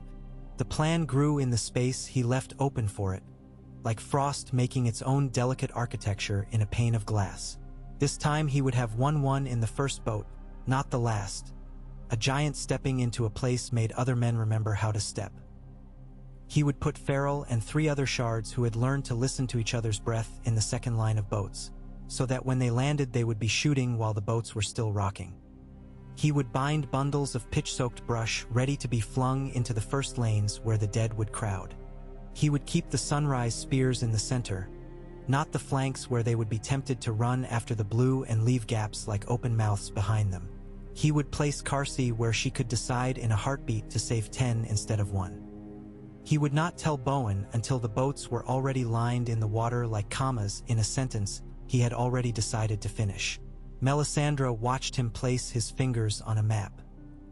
"He sees you," she said without waiting to be asked, and to her credit she did not try to make the moment more mysterious than it already was. "He sees your boats. He remembers your little knife of the sun and how you put it into the eyes of his brothers.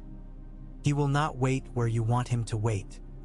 He will make you decide between burning a way out and saving a last child who will stand and cry and make you a fool." "I will be a fool when a child cries," Jon said. "Yes," she said, "and it will either save you or kill you.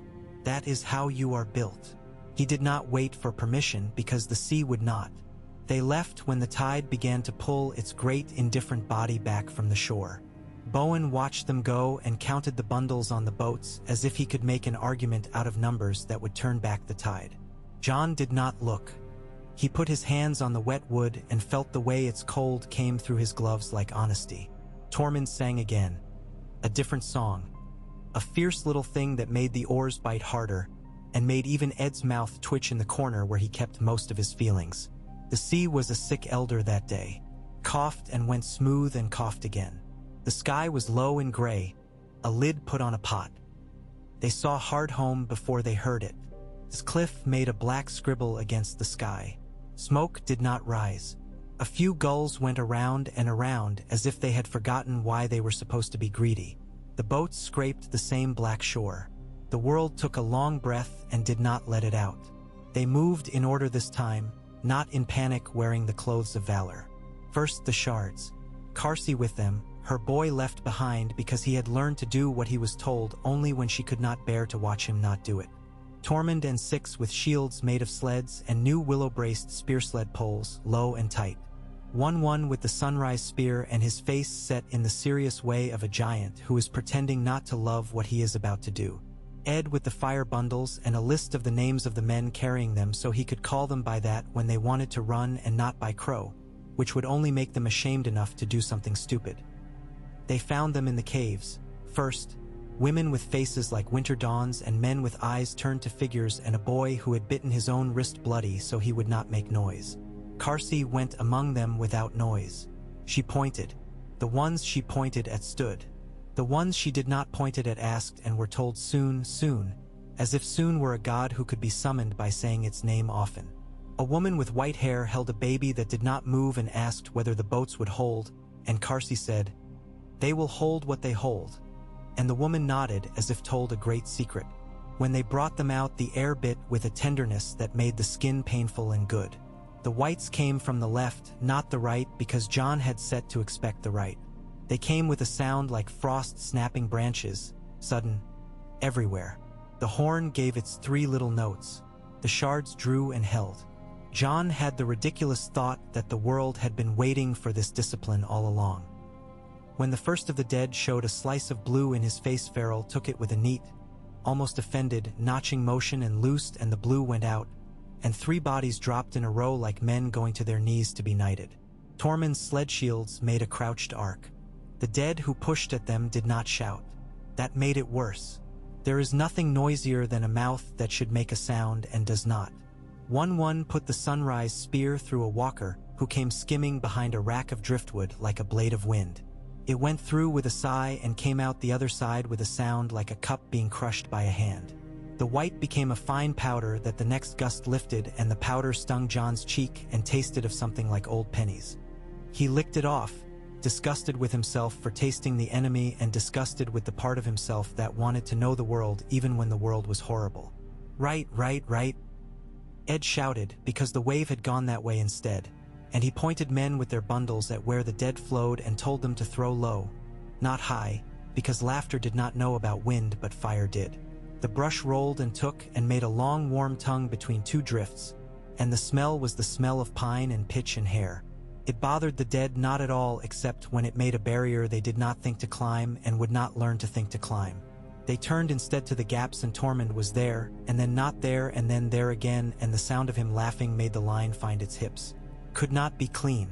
The night had come in the space between breaths.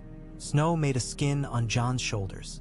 He felt, more than saw, the press of the sea to his left as a weight wanting to be part of everything. Somewhere behind were the caves where two old men had decided not to move because moving felt like a betrayal of something they could not name. John went to them and did not argue. He took one by the elbow and put the man's hand on the rope that led to the boat line, and when the old man tried to tell him a story about a dog that had stolen a sausage in spring 30 years ago, John said, "Tell me on the boat."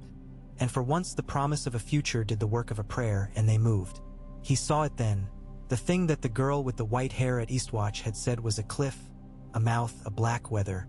It was the same figure he had seen on the other cliff above the first fight, or if it was not the same, it was the same idea. It stood between two old spruces, and the air near it had become shy. It watched the boats and then watched John with a small narrowing of the eyes that understood money. A walker stood before it like a dog before a lord. Took a step. John felt something in his chest move like a fish turning under ice. "Now," he said, and the horn said it too, and the shards knit themselves into something fine and terrible with the way they moved all at once. They did not see it as a man. They saw it as a point in space that must be unmade. Farrell took its face. Another boy took its chest. A girl took the line of light between throat and shoulder. The heads went in, brittle as dried song, and for a moment it seemed nothing had happened, and then the walker sighed into powder and the blue lamp in the thing behind it pulsed once, annoyed, and then steady again. The dead nearest them fell. The deep one did not. Carsey said something John did not catch. It might have been a name. She pulled him, physically, by the sleeve, the way you pull a man away from a cliff he has stopped remembering is a cliff, and in the space where his body had been an instant before a length of ice cracked, and a spear of it rose with a soft, amused sound as if it had been invited to dance. It missed his ribs by the width of a thought and quivered in the air before it went to powder as if ashamed of its own presumption. The thing between the spruces tilted its head the smallest amount. "We are leaving," Carsey said, not with fear and not with command so much as with common sense. Common sense is the truest form of command when men want anything else. "We have children on boats. We have an old one telling a story about a sausage. We have what we came for, which is breath." They went. It was not retreat. Retreat is what men do when they have forgotten what they came to a place for. They went in the manner of people who have taken what they needed from a house on fire and will leave the rest to burn because the rest can be replaced and breath cannot. The dead came at their backs and at their sides and from places that were not places. The shards loosed only at blues, and their guardians kept their elbows where they were supposed to be and their shields where they were supposed to be, and it was like hearing a song with 3 parts sung well in a place built to break songs. A woman slipped at the edge of the water where we'd made the rocks slick, and her child slid out of her arms, and the sea made its glad mouth at him. John was too far. He could feel the precise pain of being too far, the mathematical tooth of it. Ed was nearer. He went to his knees and slammed the flat of his dagger down into the water and hooked the boy's sodden fur and hauled him up by it. And then, because this was the kind of man he was, he put the boy on the boat and told him, "This is why I hate the ocean. It makes people slippery." And the boy laughed a little sobbing laugh and kept it, and the mother kept it, and somehow it kept a space open between them and the sea. One backed into the water with more care than a mountain makes when it lies down. His sunrise spear held out to scold the world. Tormund shoved 3 people with his hands and kissed one with his mouth and slapped one with his elbow and called John a fool for becoming a good man, and John had breath to call him the same. Carsey took the last boat not because she wanted the story to be noble but Beck. She had a list in her head of who had gone and who had not, and the list told her when it was time. They pulled. Arms became rope. Rope became water. Water became distance. The air went thin and sharp. The shore stayed where it was with its black teeth and its dark mouth. On the cliff, the deep one lifted its arms again. And again the bodies that had the indecency to be dead already rose, though more slowly, as if annoyed at being asked twice. The shards watched it do it and did not waste arrows. They looked instead to where a walker had stepped to the edge of a shelf of ice to better lean toward them, and 3 heads took it in the chest in a small neat pattern that looked like a boy tracing a star, and it went away like a breath in winter. The sea took them. The sea always will. It was petty and grand in the way of all seas. It wanted to rock them until a few of them fell, and then to pretend it had not intended to. It wanted to blacken hands and numb fingers and steal oars and then give them back with a grin. They rowed with the same patience with which they drew bows. John sat in the stern and watched the place of Hardhome grow smaller and then not, and when it looked like nothing more than a worry in the horizon, he let himself breathe in a way that had a shape and not only a function. They came in late. The light did that odd trick it does at the end of certain days of making every angle seem gentler and every face softer. Bowen was there with his numbers and his indignation and his duty, and John counted past him again without stepping on his toes. He had learned that was the way to pass Bowen. If you stepped on his toes, he would stand more firmly in your way. If you pretended his toes were not there, he would feel foolish and ease aside. They brought the old and the small in first, and then the women with their hands like knotted ropes, and then the men who had learned to move as if their bones were glass. They burned what needed burning. They salted what needed saving. They kept their voices low. Carsey found John after he had finally let the oar leave his hands and the shape of it rise out of his muscles like something cut out with a careful knife. She touched his wrist where the little shard was tied and then put her hand against his chest in a short, rude, specific way that was not affection. Not exactly, but not lack of it either. "Good," she said, which was a word she used the way other people used would. Constantly, casually, with pride. "We'll do it again when the hunger stops shouting." "It doesn't stop," Ed said from his customary, inexplicable place at their shoulders. "It only hoarsens until you think it is a memory, and then it stands at your bed and whispers." "We'll do it again anyway," Carsey said. Hoarse or not, they did not sleep the deep sleep men dream of in songs. They slept in the cracks between tasks, and the cracks were narrow. John woke once in the night to find the yard quiet and one sitting with the sunrise spear across his lap like a boy with a stick after a fight. He had a cut along his forearm that would be a pretty scar when it healed. He was looking at the glass head as if it might tell him a story if he was polite to it. "We made a place," one said when he noticed John, and the words came heavy and careful because he was still learning the chew of the common tongue. "We made a place with our hands. The dead could not be in the place." "We'll make more," John said. "Make them small," one said, surprising him, and looked down at John with the fond impatience giants had for the small men who thought always in great strides. "Many small places, little rooms. We hold them until we are told to open a door. Then we open, and wolves go." "You've been talking to Tormund," John said. "I listened," one said, as if correcting a blasphemy, and turned the spearhead in the low firelight, and the glass ate the light and gave nothing back, the greedy thing, and somehow that pleased them both. In the morning John took 3 men and went up alone along the eastern parapet where the stones kept the night a little longer than they should. He met Melisandre there. She had a way of arriving where he had not planned to see her, but where he should have known she would be. The dawn had decided not to be bright, only adequate. She watched the line of the sea. "He watches you," she said again, as if reminding him of something he might have put down in the wrong place. "I watch him," John said, and realized it was true. He held the deep one in his mind the way a boy holds the idea of a knife he wants to buy at a market. He did not long for it. He waited. He tested where it would cut him by accident. He learns. He sent the breeze to pull our arrows. He sent the quiet when he wanted our ears to fill with our own blood. He does not push only. He listens to what pushes back. "Good," Melisandre said, the way Carsey said it, and the way Reka said it, and the way women who had earned the right to use that word said it. "The night is full of old things. Some of the oldest can still learn. It is the young ones who scare me."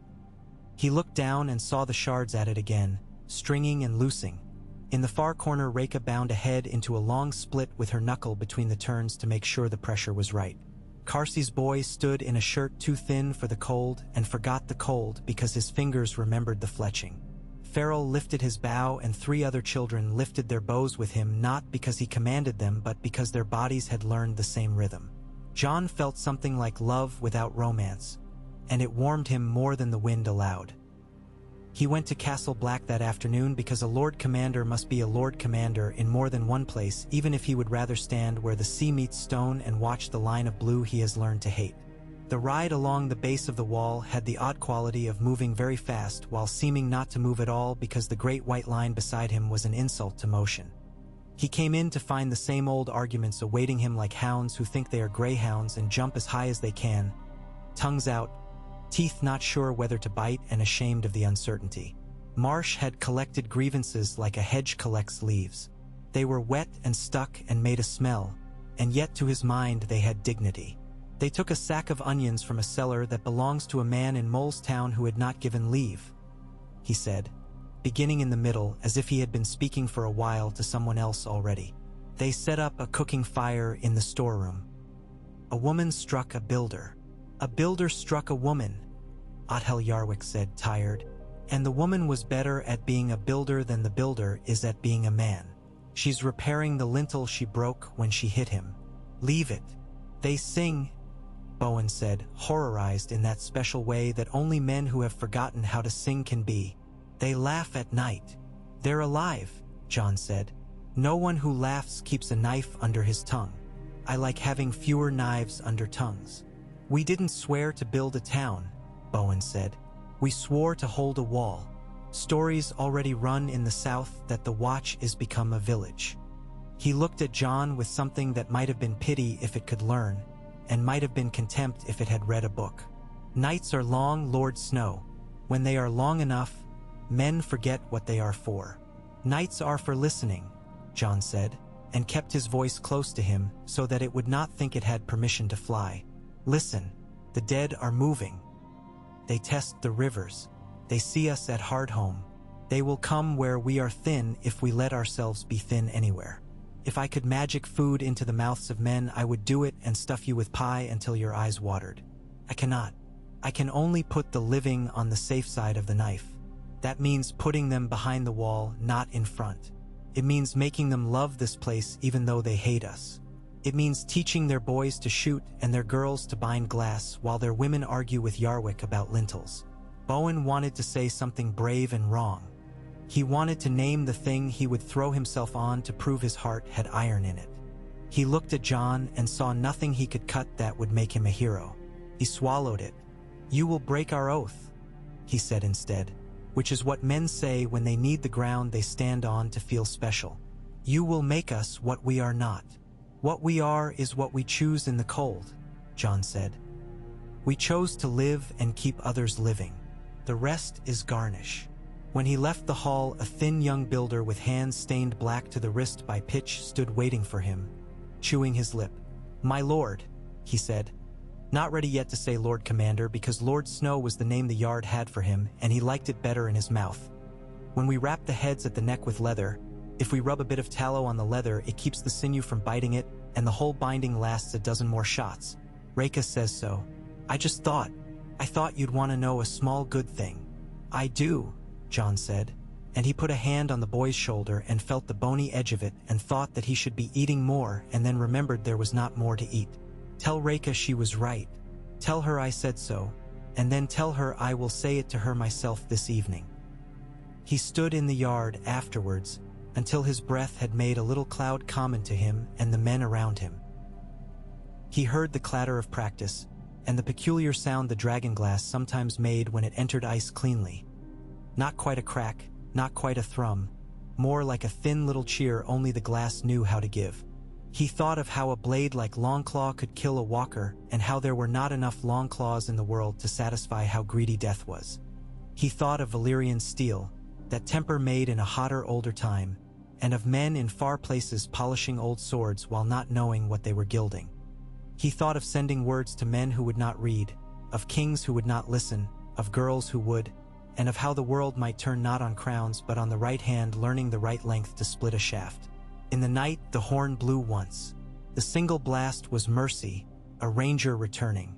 Came again. A skirl across the stone. John felt the thread drawn through him, and he was moving before he had told his feet to move. At the gate below the great ice teeth of the wall, a man stumbled in with his eyes too wide and his beard hung with ice as if he had been sleeping with his face pressed to a window. He went to one knee as if he was making a joke of honor, and then he put his head down on the snow because he did not have anything else to offer the world. "From the haunted forest?" he whispered when John knelt, and his breath had the smell of old fear. "They don't come where we have burned. They run around it. They smell the black stone. They pull the wind so it bites where your fingers cannot. But there's more. There's something. They scent deer. A herd. They scent wolves in the deer. The wolves lay quiet inside a ring of deer so that our men would think it was meat. When the men bent, the wolves rose and the dead rose behind them, and then the blue came as if it had been there all along. We only lived because Grigg saw the way the deer were looking wrong and laughed and said he'd never seen meat draw such pictures with their feet. We'll lay traps for wolves that lie in deer," Carsey said from behind them. She had a way of arriving at the right word, as if she had polished it in her pocket before giving it. "We will not bend to meat in the open.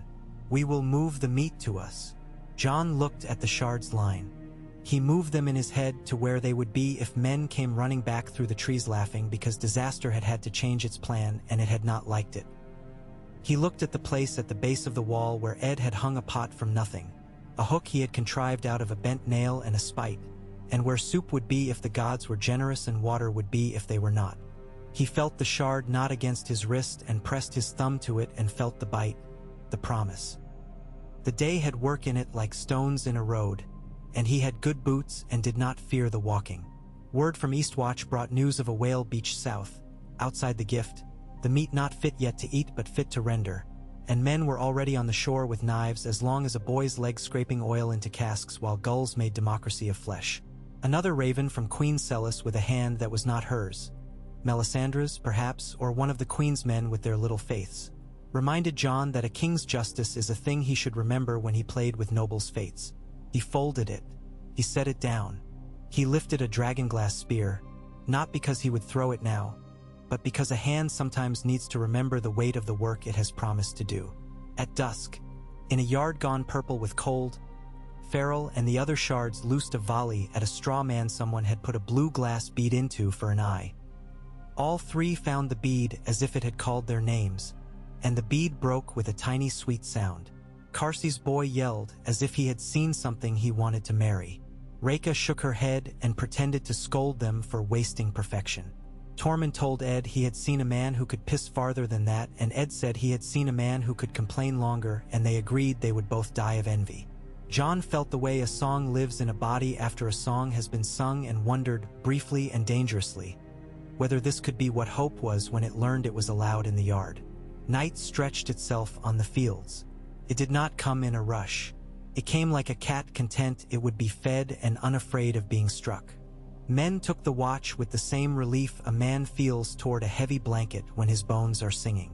In the firelight, the heads of the sunrise spears looked like lenses through which a different, truer dark could be seen. The cold put teeth in its mouth.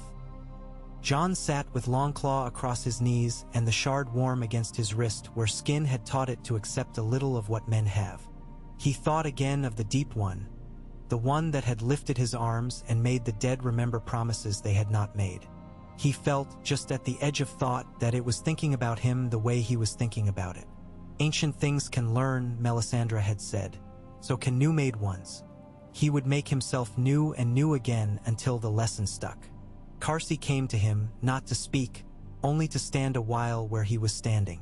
After a long time she said, "When I was little we had a game where we would throw bones at a stone and see who could make them bounce the right way. My father would say, 'All stones talk, and all bones listen.' You are making the boys stones. You have to teach them to talk as stones when the wind is strong." "I am," John said. "You are." "Good," she said, and smiled that small non-smile again. "Don't make them think they're arrows. Arrows fly, stones stay. The dead hate staying. Make the dead think they will have to stay forever if they come near the boys. He nodded. She nodded. They did not need more words. It would only make the thought weaker to talk too much about it. She went back to her boy. He kept his seat. The wind shifted. A smell came down from the top of the wall. A smell of the north, cold, yes, but clean, like iron hammered and quenched. When the first glitter of blue showed at the fringe of the wood 2 nights later, far east of Eastwatch, the horns spoke their small language and men moved to the places they had been made to fit. The shards stood like stitches in a seam. The wolves shaped themselves. Fire waited where it had been asked and did not try to be brave or clever before its time. A giant put his great spear down and exhaled, closing eyes for 1 heartbeat. And in that heartbeat a man down in the yard laughed at a joke and the sound rose and was gone and carried nothing of fear in it at all. John lifted a hand and the bows hummed once and again and the snow took their small black lines like ink in a letter being written to an old enemy who would never be able to read. The dead moved with the patience of a sea. The living moved with the discipline of people who had learned to be wolves while making bread, to be stones while learning songs, to be quiet while believing themselves worth the noise. He did not think beyond this line, this breath, this choice of where to put the next hand. Plans were useful and stories were necessary, but a man catches fish by feeling the line, not by telling the river what it should do. Above them the wall held everything it had always held, and the sky leaned down and did not bother to be proud about it, and the blue lights flared and failed, until even a man like Bowen Marsh, who measured dignity in measures of complaint, stood on the inner walk for a long time and forgot to count. The night made no grand tableau. It wrote itself in little letters, sharp and black. An arrow kissing white and ending blue. A woman binding glass by firelight and saying the names of her dead under her breath without hatred. A builder who had coughed all winter and now coughed laughter because one had set a hat on his head with 2 fingers the size of hammers. Ed discovering that if you put a little grit in the soup, no one complained of it being thin because they were busy spitting grit, and he declared himself a genius. Of cuisine. Tormund teaching a boy how to risk and then teaching him how not to. John stood at the center of it and was not the center of it, which was the way a good center works. The shard knocked lightly against his pulse. Longclaw had become an old dog asleep near his feet. He would wake it when he needed it. He watched for the deep one and, seeing no sign, did not let himself be relieved. He would simply be ready to say yes to the right moment when it came, and to say no when saying no saved 10 and not 1. In the very small hours the wind changed its song. Snow dusted their shoulders with a lover's careless touch. Somewhere a raven muttered in its sleep and thought of corn. Men shifted. The blue at the tree line blinked and then narrowed, as if eyes had learned to squint. John let his hand rise and fall and rise again, signaling the broken call that meant the wolves would open and the shards would go through, because there was a seam, because the sea had drawn back the smallest amount. Farrell's breath hung in the air like a comma. He placed his arrow on it. He wrote the next line. The others read it and wrote with him. They did not win. They did not lose. They lived and made living easier, which is what men mean when they talk about winning until they convince themselves they mean crowns. When dawn came it was a soft gray, not a fanfare, and Reka slept with her head on a bundle of shafts and snored a little, and Carsey lifted her boy's hand and pressed it to her mouth while he pretended not to be watching her, and Bowen told off the soup by half-dippers as if measuring it would make it be more, and Tormund declared he would wrestle the wall if it insulted him one more time, and the wall, being a wall, said nothing. John walked up to the parapet and looked out, and from that height even the dead looked like motes in a snow globe shaken and set down on a shelf in a house where one day there would be a table and a bread loaf and a child with a sticky hand and a woman trying to push hair back behind her ear, with a wrist that had dough on it. He did not smile. He did not let himself fall into prophecy. He simply stood and felt the cold make him honest again. They would have to go back to Hardhome a 3rd time. He knew it as a man knows where his scars are without needing to touch them. The deep one would learn. The deer would not lie right again because some part of that trick had broken in learning it. The wolves would hide in something else. Perhaps there would be a bear. He would need to send south for cord and for willow and for good glue. He would need to write to men who had the luxury of not believing in blue light and make them look anyway. He would have to tell Bowen when the next boats went because it was worse not to tell him. He would have to choose again between 1 child and 10. He would do it. He would teach other hands to do it so that when his hands were broken or gone the work would not be. His breath made its cloud. He spoke into it very quietly, not a vow, not a prayer, just a thing that a man says to the air and expects the air to treat like a story. Stay, he said to the living. Stay, he said to the line. Stay, he said, to the boys with their black sun teeth, and to the women who taught them to bind, and to the giant who loved the feel of the spear in the same way a boy loves a new knife, for what it might let him carve. Stay, he said, to the old stooped stone, to the wind, to the sea that could not help but leave and come back. The wind did not answer in words. It pressed cold hands to his temples like a mother with a fevered child, and then it let him go, which is a kind of yes you can live on. Behind him the shards drew again and released and drew again, and the small sharp noises they made were like a language the wall had always hoped to hear and was finally being taught. Not a song about glory, not a prayer for mercy, only a careful grammar for making space where a man can stand and breathe a little longer, which is the sound of the world being held together a day at a time. The thaw that was not a thaw came one morning when the air did not bite quite so cleverly, and the snow along the inner yard settled into a sheen you could see your boot leather in. Ed announced it was spring and that this was why his joints hurt in new places, and then went to war with the porridge until the porridge, defeated, agreed to be edible. Men joked, not because it was spring, which it was not, but because someone had said the word aloud, and words have a way of making weak copies of the things they name. It was enough. They set the shards to a moving lesson. Reka had tired of demonstration against passive ice. The dead don't wait to be struck, she told them. And the white ones don't remember being patient. We'll make the ice walk.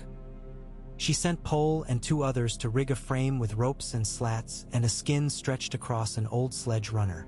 They stacked the frame with blocks dragged from the river and set 2 boys to pull so that the target rocked and dragged just so. The first volley went wide because the brain loves to aim at certainty, and something in John's chest clenched at the sound of arrows killing air. By the 3rd volley Farrell had judged the sway and loosed into it as if placing a pebble into a basin while walking, and the head went in and cried its small clean yes. Reka nodded like a woman who has never doubted a thing in her life and does not intend to start now. Again, Carsey said, and the girl beside her, the one who'd learned to set the string on the pad of her fingers instead of the tips, repeated it with the same cadence, as if words themselves could become bindings if you said them right. They no longer had to tell the wolves when to guard and when to open. The men with shields and spears had learned to watch the small, practical gods of movement, the way a shard flexes a knee, the way 3 bodies breathe together, the way the man on your right lifts his heel when he is about to move. When Reka's moving ice turned toward them, they did not reach to stop it. They let it pass and closed like a door. John, watching, felt the rightness collect in him and turn heavy and satisfying, like a loaf cooling on a table. There were small discords because men are instruments with 24 strings and half of them refused to be tuned on principle. A ruff of Queen's men came down from Castle Black with their little black and red sigils and their slender scorn to take account of the king's property. They looked at the sunrise spears as if insulted at not having invented them, and at the Wildlings as if insulted at their being. One of them made the mistake of calling Carsey goodwife, as if it were a kindness. She smiled without showing teeth and said, "I own myself. If you want to own me, the line starts with the dead." And when the man laughed, she did not, and after he had thought about it for an afternoon, he stopped laughing. Melisandre stood with the shards, sometimes with her eyes the color of ash banked over coals, saying nothing, only watching how the lines breathed. Ed said she made the arrows fly truer by giving them names in a tongue no one else heard, and when a boy looked half ready to be afraid of her, he told him, conversationally, "She's just a woman who listens to fires. I listen to soup. We both get prophecies wrong and then make faces until we are right." From the Shadow Tower, a raven brought word that the gorge was choked with drifts that had crusted and could be broken by men in half an hour with spades. And from the west of Castle Black, another bird arrived bearing a poor scrap of parchment written in a child's careful block hand. There were small bones piled beneath a weirwood in a ring that had not been there last week. The woodcutters thought it a warning or a ritual or both and had not gone back. Yarwick raised his eyebrows and said he could use the bones for handles, and then, seeing how mouths tightened, held up his hands and said, "Or I could not." And that was the end of that. 2 more caches were found in places where the stones had fallen inward as if in shame. One held knives that had once been beautiful and now were just true. Another held a shard so long and narrow that it would not be bound into a shaft without weeping. Reka stared at it, thumb on the place where the black grew almost translucent, and then shook her head. "Some stones are born meant to go into a hand," she said, and wrapped it in wool and gave it to Karsi. And Karsi gave it to a woman whose mouth never trembled and whose daughter had died on the slope at Hardhome and whose hands could be trusted not to try to open what could not be opened.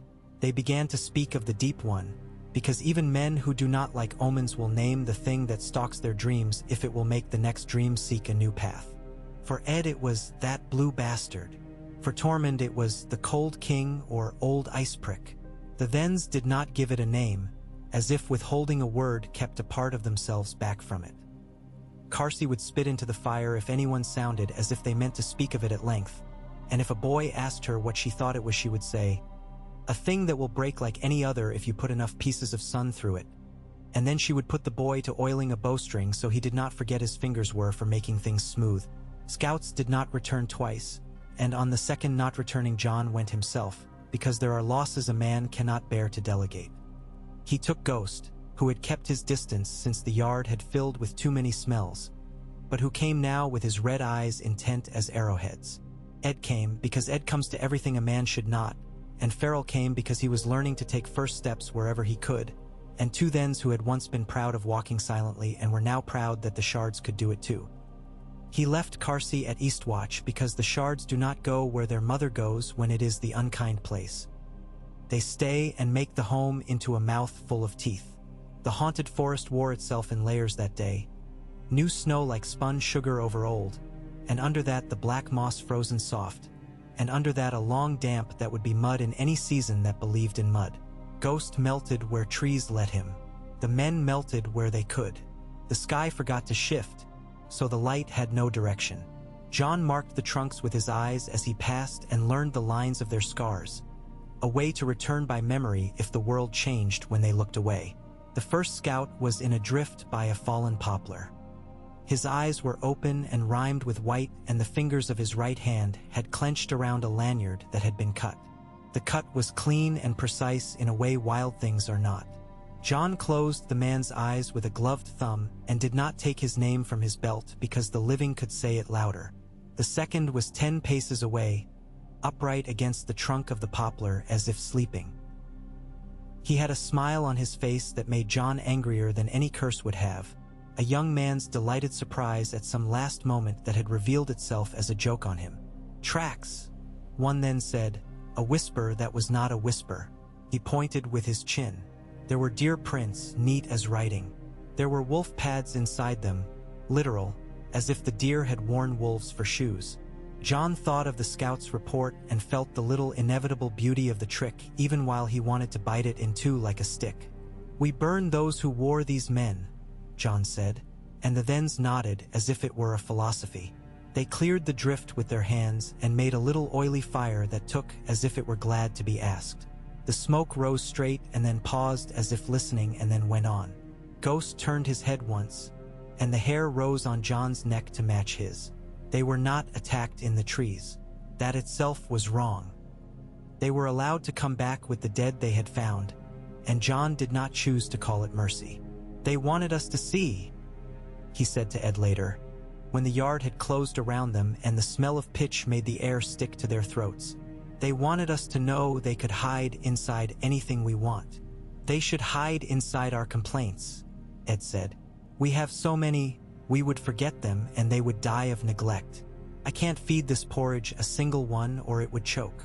A letter came, a pink one, and was tucked into John's hand by a man who would not meet his eyes.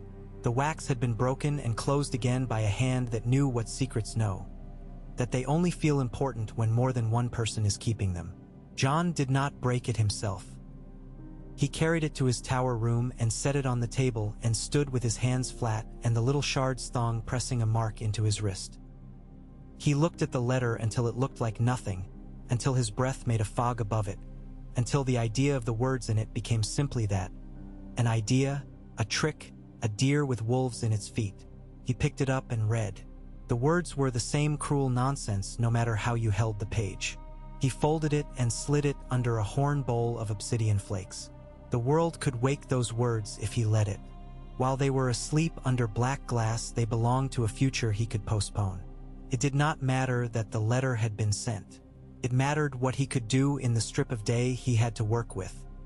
He sent men he trusted to the lower villages of the gift to bring nobodies with good hands who could bind and string and curse while they worked. He sent sleeves of black glass to the Shadow Tower and to small places whose names he had learned not because they were important but because he wanted their names in his mouth when he called. He sent a request south for willow and horsehair and tallow and glue and the right size of needle for stitching leather that will hold and not chew. Melisandre came into the yard with a face that had found a song and was not sure it wanted to sing it. "They will take the water," she said to John, not grand. "They will make it still. They will wrap it in night. They are counting boats the way you count breaths. They will choose a day when the tide leaves and does not return when the moon says it should. They will make their own moon." "Can they?" Ed said, too fast for discretion. "Or is this like when you say the fire told you a story and then you tell us the story and we have to clap? If they can, then I will stay here and hold a cup under the soup until it freezes and then they will have one." "They can?" she said, not annoyed, which almost made Ed ashamed. "You cannot slice water with glass. You can heat it. You can break what forms on it. But you cannot keep it from wanting to become a road if night tells it to." "Then we build fires," John said. "Roads burn." They prepared, not as if for battle so much as for a piece of carpentry on a house that had decided to shift in a wind. They laid troughs along the shore fashioned from boards and old sledges and the sides of broken boats. They filled them with oil scraped from the whale downshore and with pitch and with brush that would take. They built stacked pyramids of driftwood at the ends of the small coves like teeth behind lips. They set one to gather boulders rounded by surf from the black beach, and he gathered them with the quiet good nature of a man doing something he enjoys. Reka prepared small jars with spouts. Clay fired in Yarwick's little kiln until it rang when she pinged it with a fingernail, and they filled them with oil and small obsidian chips. "For whites," John started, and she shook her head. "For fear," she said. "Men like to believe in weapons you can throw. It is better than believing only in your own hands." They went to Hardhome when the sky was a flat lid. The sea was low as promised. The air was curious, sniffing along the boats as if deciding whether to remember salt or frost first. John set the shards in the second boat this time, and the wolves in the first, and one in the fourth so that his delicacy would not become an obstacle to speed. Ed took the fifth with the jars and a face that announced he was prepared to live forever just to annoy everyone. The water between boats tightened a little. The oars bit and the wood sang. They came to the shore with enough force to make the boats hop, and men leapt out and held and cursed in the loving way a man curses a thing he depends on. The dead were not there, and then they were. The blue at the tree line was like chips of sky insulted by snow. The first volley went to them, and 2 lights went out, and a third flickered in a disdain that said it could make choices too. Then the sea went glass. It did it without fanfare, which made it worse. A skin formed in a breath, and in the second breath thickened, and men standing ankle-deep felt the water reject their boots, and the boats thud down as if into sand. The first of the little troughs along the shore took a flame because Ed had already tossed a brand into the one near him, and then shouted something obscene at the water as if the water had needed provocation. The flame ran along the troughs like a fox free on a hill. The black road heaved once, not with heat but because something that had meant to be a road had been asked a hard question. It held. "Break it," John said, and one, happy, lifted a rock in both hands and brought it down, and the ice cracked into a grin that did not go anywhere and then healed as if embarrassed. One did it again and again, and others joined with iron hooks and with poles, and men in the boats began to use oars as hammers because neither the sea nor the dead care for the purposes men invent for their tools. The deep one stood on the cliff with its arms folded as if a lord on a balcony taking the air. It watched the boats. It watched John. Carsey felt the watching. He saw her look toward it and then away as if refusing to grant it the favor of her gaze. She placed Farrell and 3 others and did not speak for the pleasure of speaking in a battle. She gestured economical, and their arrows found a walker stepping with that hateful grace along a seam in the ice, and the walker blew into a glitter that the wind did not want because the wind knew better than to carry that dust into its house. Wights came down the slope slow because the slope itself hampered them, and that small mercy became important. Tormund's shields made a overlapping roof, and men beneath pushed the foredges down with their hips so that when the press came it did not turn into a panic. Ed shouted at men by name so they would not become a crowd. Reka's jars went onto the ice with little snouts up like the faces of small animals and burst into shallow puddles of fire that hissed and made a sound like accelerated rain. The oil burned low and mean, and the obsidian chips within did nothing magic, but they glittered and men believed in them and so held an inch longer, which is the only magic that matters on a bad day. The road wanted to extend under the boats. It romanced the hulls, put its shoulder under the waterline. It made quiet arguments for stopping. John felt the treachery through the boards. It translated into a new timbre when the oars hit and a shudder that took a half heartbeat more than it should. "Burn," he said, and when the men hesitated because burning around boats feels like deciding to drown, he said louder, "Burn," and pitched to brand himself onto a trough so that the oil there went quick and angry, and the boats were, for a moment, ringed by light in the cold. The shards held their strings, their fingers already going numb, until a blue glance showed like a fish belly and then released as one, and a white broke and 3 ranks of whites fell into themselves like men tripping over a bench. One made a hole by stamping like a child. He made another, and the ice between them sighed and surrendered, and a little water returned to being water. He laughed, delighted, and the laugh jumped boat to boat and made men bolder. The deep one on the cliff tilted its head in that minimal acknowledgement predators give. Not admiration, not respect, only interest. It opened its arms a finger width. A ring of ice rose, silent, around the farthest boat like a collar. The men in it stared as if watching someone slowly pull a hood over their heads.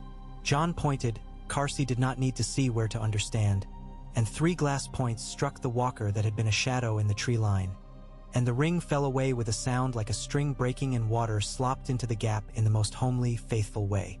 They did not take everyone. They did not take half. They took the ones who could be taken without trading 10 bows for 1 breath. They took a girl with hair like straw rope whose thin wrist felt like a reed under John's hand, and an old man who remembered 3 uses for every broken thing and might save 5 boys with those uses later, and 2 women with blades meant for cutting hide who cut whites just as well. They left offerings of fire for those they left, and those fires hummed, low, like men thinking. The deep one simply watched, and once, when Carsey caught herself looking back a heartbeat too long because vanity had wrapped itself around her pride, it inclined its head like a king to a vassal. She spat almost without meaning to and did not look again. The sea relented as if bored. The boat scraped, hopped, shoved free. The oars learned a new rhythm. Men grunted and cursed in 3 languages, and one of them was pure hand. The fire along the troughs guttered where the oil had burned out and held where the boards had blackened deep enough to hold embers like opinions.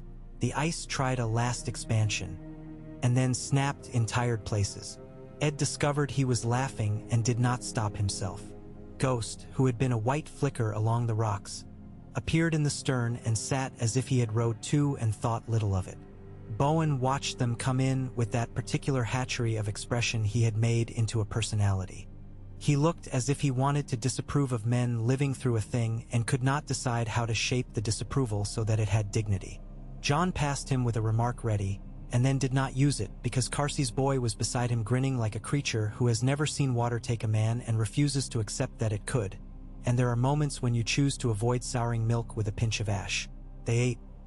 Ed brought out a scrap of fatback a hunter had traded him for a joke he had told 3 times, and the joke got better in the telling, and the fat was thrown into the pot, and everyone agreed the soup had improved by some miracle of culinary intervention. Tormund pinched a ladleful, burned his tongue, declared love for the cook, proposed marriage to the pot, and then fought 1-1 for a crust with the outraged solemnity of children. Reka rubbed her wrists and knuckles, and when Pole massaged the base of his thumb and tried not to make a face, she told him gently, "You only get 1 pair of hands. Treat them as if they were your eyes. In the false dawn, when the sky is a lighter darkness and the wall makes its own light, Arrows hummed in the inner yard in a practice that felt older than the men shooting them. John walked the line and stopped beside Farrell without speaking. He watched the boy draw and hold and loose, and knew the moment when Farrell had become a man who could teach because he corrected himself before Reka could. Not from pride, but because his hands had learned the difference between almost and enough. A shadow moved at the gate and froze where the torchlight did not reach. Ghost lifted his head, sniffed, lowered it again as if amused. A group of Queen's men came into the yard with metal at their belts and the scruples of men who expect their belts to do their thinking. Their leader had the smooth cheeks of a man whose beard cannot decide whether to commit to his face. He called to John by his Southron title as if this were a Southron courtyard, and before he had managed to find an appropriate tone, Carsey was there with one behind like a hill that had decided not to be a hill anymore, and the leader, despite himself, made the little throat sound men make when a large dog they did not know is suddenly very near. "We have orders," he said, "from the Queen, for the disposition of stores." "You have hands," Carsey said. "Use them to carry wood. A queen doesn't burn whites. Do as she says," John told the man, not because Carsey had said it but because it was the right work. The man opened his mouth to say a thing about orders and honor and duty, and something in John let him.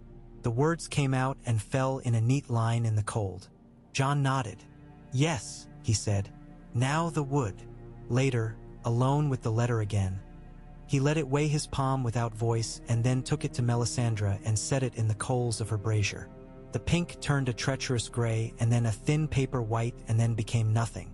Words that had been sharp became a curl and then a scent and then nothing. She watched, not triumphant. "He counts also," she said. "Not only blue eyes. He counts hearts. He counts who will fly south when called and who will stand and not move. Do not let him count you wrong." He slept that night like a man who had been allowed to. At dawn he woke with cold in his teeth and a small ache at the base of his thumb where his bowstring had taught him again about humility. He ate, he walked, he taught, he sent men and he called them back.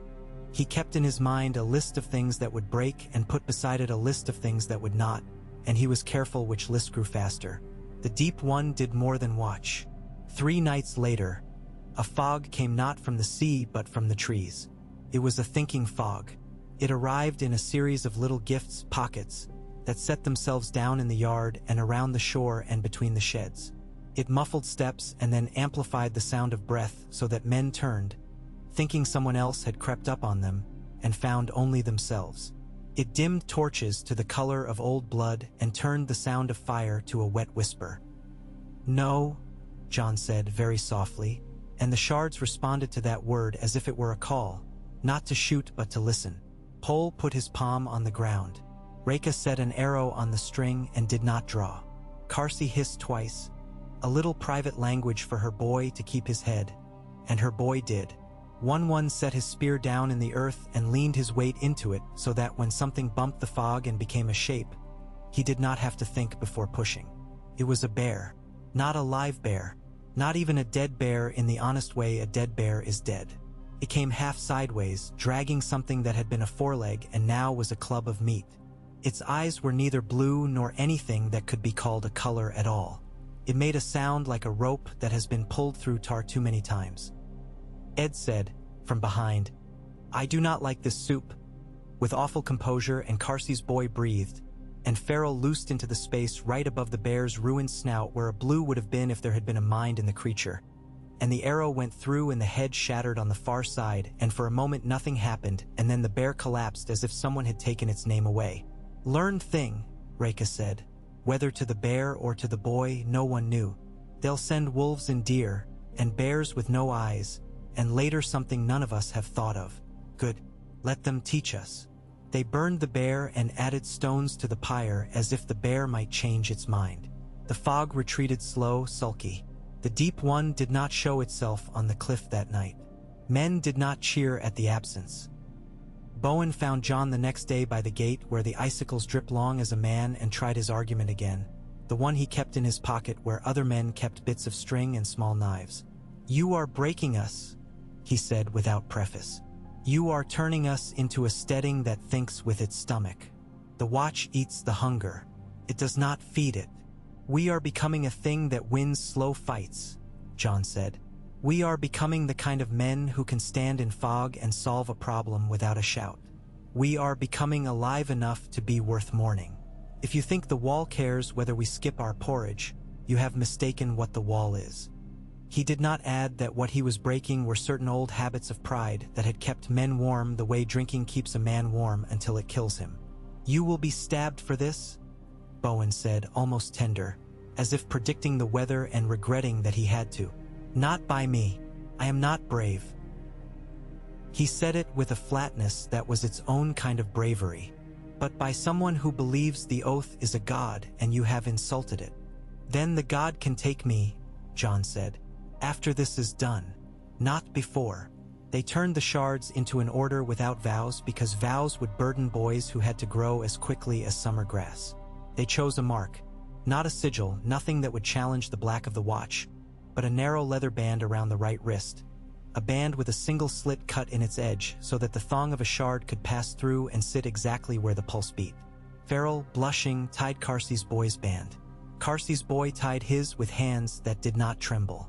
Reka refused one for herself and then accepted one because Farrell looked wounded, as if he had cut the binding on a new head wrong. A raven came from the shadow tower with words of fire failing suddenly where it had been content an hour before. Men went to relight and found the wood odd. Cold within though warm without, as if it had remembered water. John sent a sack of obsidian chips and told the commander to set a chip atop each stack of wood. He said nothing about magic. He said, "Men hold their nerve longer when they have a trick." The next raven bore a single word: better.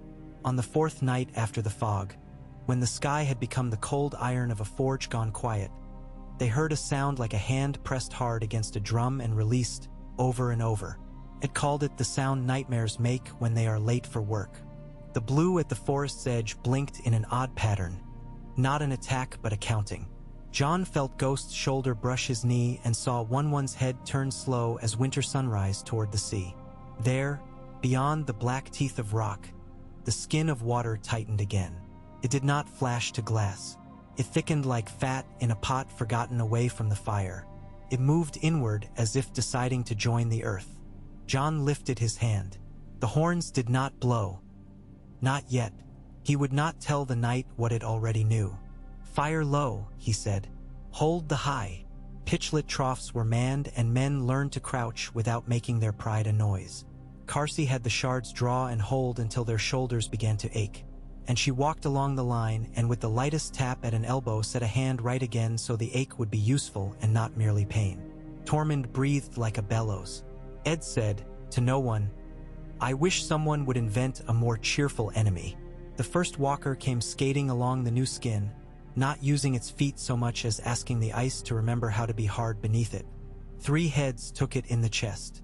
The thing fell apart like a lie told too long. Behind it the deep one moved, not much. Its attention was like a hand on the back of John's neck. He did not shrug it off. He let it be what it was and let it tell him what it could about where the next wrongness would open. At the brush pile nearest the leftmost trough, a white rose up out of the snow where no one had seen it go down. It lifted an axe with a wrist that should not have had strength enough to lift a spoon. It swung. The axe bit the trough's edge and stuck, and the white, obedient to something that does not recognize embarrassment, jerked and pulled, and in that pulling Reka flicked a jar at its knee. The jar broke and the oil burped into flame and the white burned up the leg like a bad idea, and the axe freed itself too late to keep the trough from catching and doing what troughs do. Ed said, "Good dog." And no one laughed then. Not because the joke was bad, but because joking would be a kind of relief, and relief teaches a body bad habits. When it was over, John could not say when it had begun. He could not say what single act had tipped the balance. He could say that Farrell's arrow had made a sound that did not belong to sound when it cut the walker's face, and that one had leaned into the spear like a craftsman finishing a piece he meant to sell to a man whose eye was a judge's eye, and that Carsey's boy had swallowed panic and used it for glue instead of letting it make his fingers slick. He could say that the deep one on the cliff had for the first time tilted its head not in interest but in a kind of puzzled calm, as if deciding whether it preferred this game to the last. They slept then, in snatches, and Reka slept with her head on her own hands and sneezed like a sparrow and cursed the sneeze without waking. Karsi dreamed of a small stone in a river that had forced the river to part. For so many years the stone had become smooth with gratitude, and the river had loved it for being objectionable. Ed dreamed of soup that did not require lies to be stomached and woke disappointed at how loyal the world remained to its own nature. At Castle Black they were waiting for word of John's death. Not in malice, not universally, but because the story had begun to write itself along that line in the minds of men who needed genre. He refused it by doing instead of being. He walked, he learned, he bled, he watched. He took Longclaw down when he had to and left it on his knees when he did not, and found that leaving it so was sometimes braver. He wore Karsi's shard at his wrist until his skin had taken the shape of it and the leather stain would not wash. He broke the pink letter spell by not making it a law. He allowed Bowen's grievances their voice without making their tune the one the yard must dance to. He loved, in the specific way that does not require telling, boys who held sun in their hands and women who taught them to hold it rightly. Across the sea, snow fell. In the woods, deer stared with clear eyes and fled when wolves were not in their feet. North of the cliffs of Hardhome, a cave breathed out air that smelled of flint and old wet. South of the wall, men drew their coats close and told themselves they were warm because their fires burned and their wives scolded the same as yesterday. The deep one tilted its head a fraction and watched the line of black along the inner yard where boys were becoming a grammar of resistance, and remembered something or learned it, or made a copy of a learning so old it felt new. The language of the shards got into the wood. It got into the boards of the guard walk, and into the grain of practice shafts, and into the staves of the old tower harp that a man sometimes plucked at night when he thought no one listened. It was a language about timing and care and patience and precise appetite. Said not now, now, wait now. Said make space, stand, open, shut. Said small, subtle, strong. The wall, which had always understood big words, hold, stop, deny, bent its ear to these smaller ones and learned them slowly, which was its way. John stood with his palms on the cold and did not ask for prophecy. He did not bargain. He counted, the way his father had taught him, not just heads and arrows but breaths, and times when breath could be held without becoming fear. He counted boys and girls, and the way the elders' hands began to steady when they bound, and the number of times a man like Bowen came and went without managing to make his own worst plans seem holy. He counted the days until the next choice and tried to make them a number he could stand to say aloud. When the next raven came, its feet were clean. His beak had a scratch on the left, a new mark. It hopped down onto John's wrist as if wrist and bird were old friends. The scrap tied to its leg was plain. The hand was not one he knew. The words were few and not even words, not properly. Marks of places, a line, a river drawn with a child's proud hand, a circle where a cave might be. Underneath, in the workmanlike letters of a woman who has never thought of herself as clever and therefore often is, a single word, found. He folded the scrap and put it in his mouth and chewed and swallowed, as the free folk do with a thing they want to keep without showing. And then he said to Karsi, walk, and to Reka, tools, and to Farrell, bring 3 not 5, and to Ed, complain, and to one, you will not fit, and to Ghost nothing at all because the wolf had already begun to move toward a line no one else could see. He did not say plan, and he did not say hope, and he did not say victory. He said only the little words, the ones that get into would now wait, open, shut. He said, we go. They went under a sky that had forgotten color and over snow that had become tired of being dramatic. The circle of stones stood where it always had, a habit, not a monument. The river hummed beneath its frozen lid like an old man muttering. The cave was where the raven's scrap had drawn it. The entrance low, dishonestly small, the breath from it smelling like the teeth of the world. Farrell went first because he had the right shoulders for it, and because if a story is to be told about a boy with blue eyes, it is better he live it than to hear it secondhand. Inside, the rock shone as if buried stars had been ground to dust and pressed into its surface. Not brightly, not with a southerner's arrogance. It glimmered in the way snow glimmers at noon when men do not look directly at it. Reka crouched and set her palm to a seam and closed her eyes, speaking a language made of knuckles and breath. She nodded once, almost sadly, and opened her eyes and said, "Yes, they did not break the place. They harvested as one does. They fed the cave a little blood." Reka nicked her thumb and let 3 drops fall. And an old whisper in the stone answered, "Not a word, not a song, only a slight easing." They took what could be taken without making the vein brittle. They wrapped heads in old wool and leather, murmuring as they set each with a small thanks that was not to a god but to the idea that work well done holds. Karsi held guard at the mouth, eyes toward the woods, hearing what moved the snow beyond hearing. Ed muttered that it would be better if the cave were closer to the kitchen. One, outside, sat with the patience of a boulder and played a game with himself of balancing a snowbird on the back of his hand. When they came out, the light had moved in its slow northern way without going far. The air bit and breathed him. John looked at the bundles and felt a greed that shamed him and then made it useful by turning it into caution. "Enough," he said. "No more for now."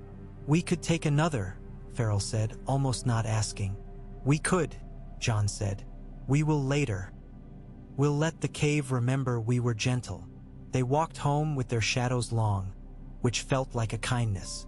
At Eastwatch, the yard received them with the creak and bass of men happy to have the problem of work again after the problem of fear.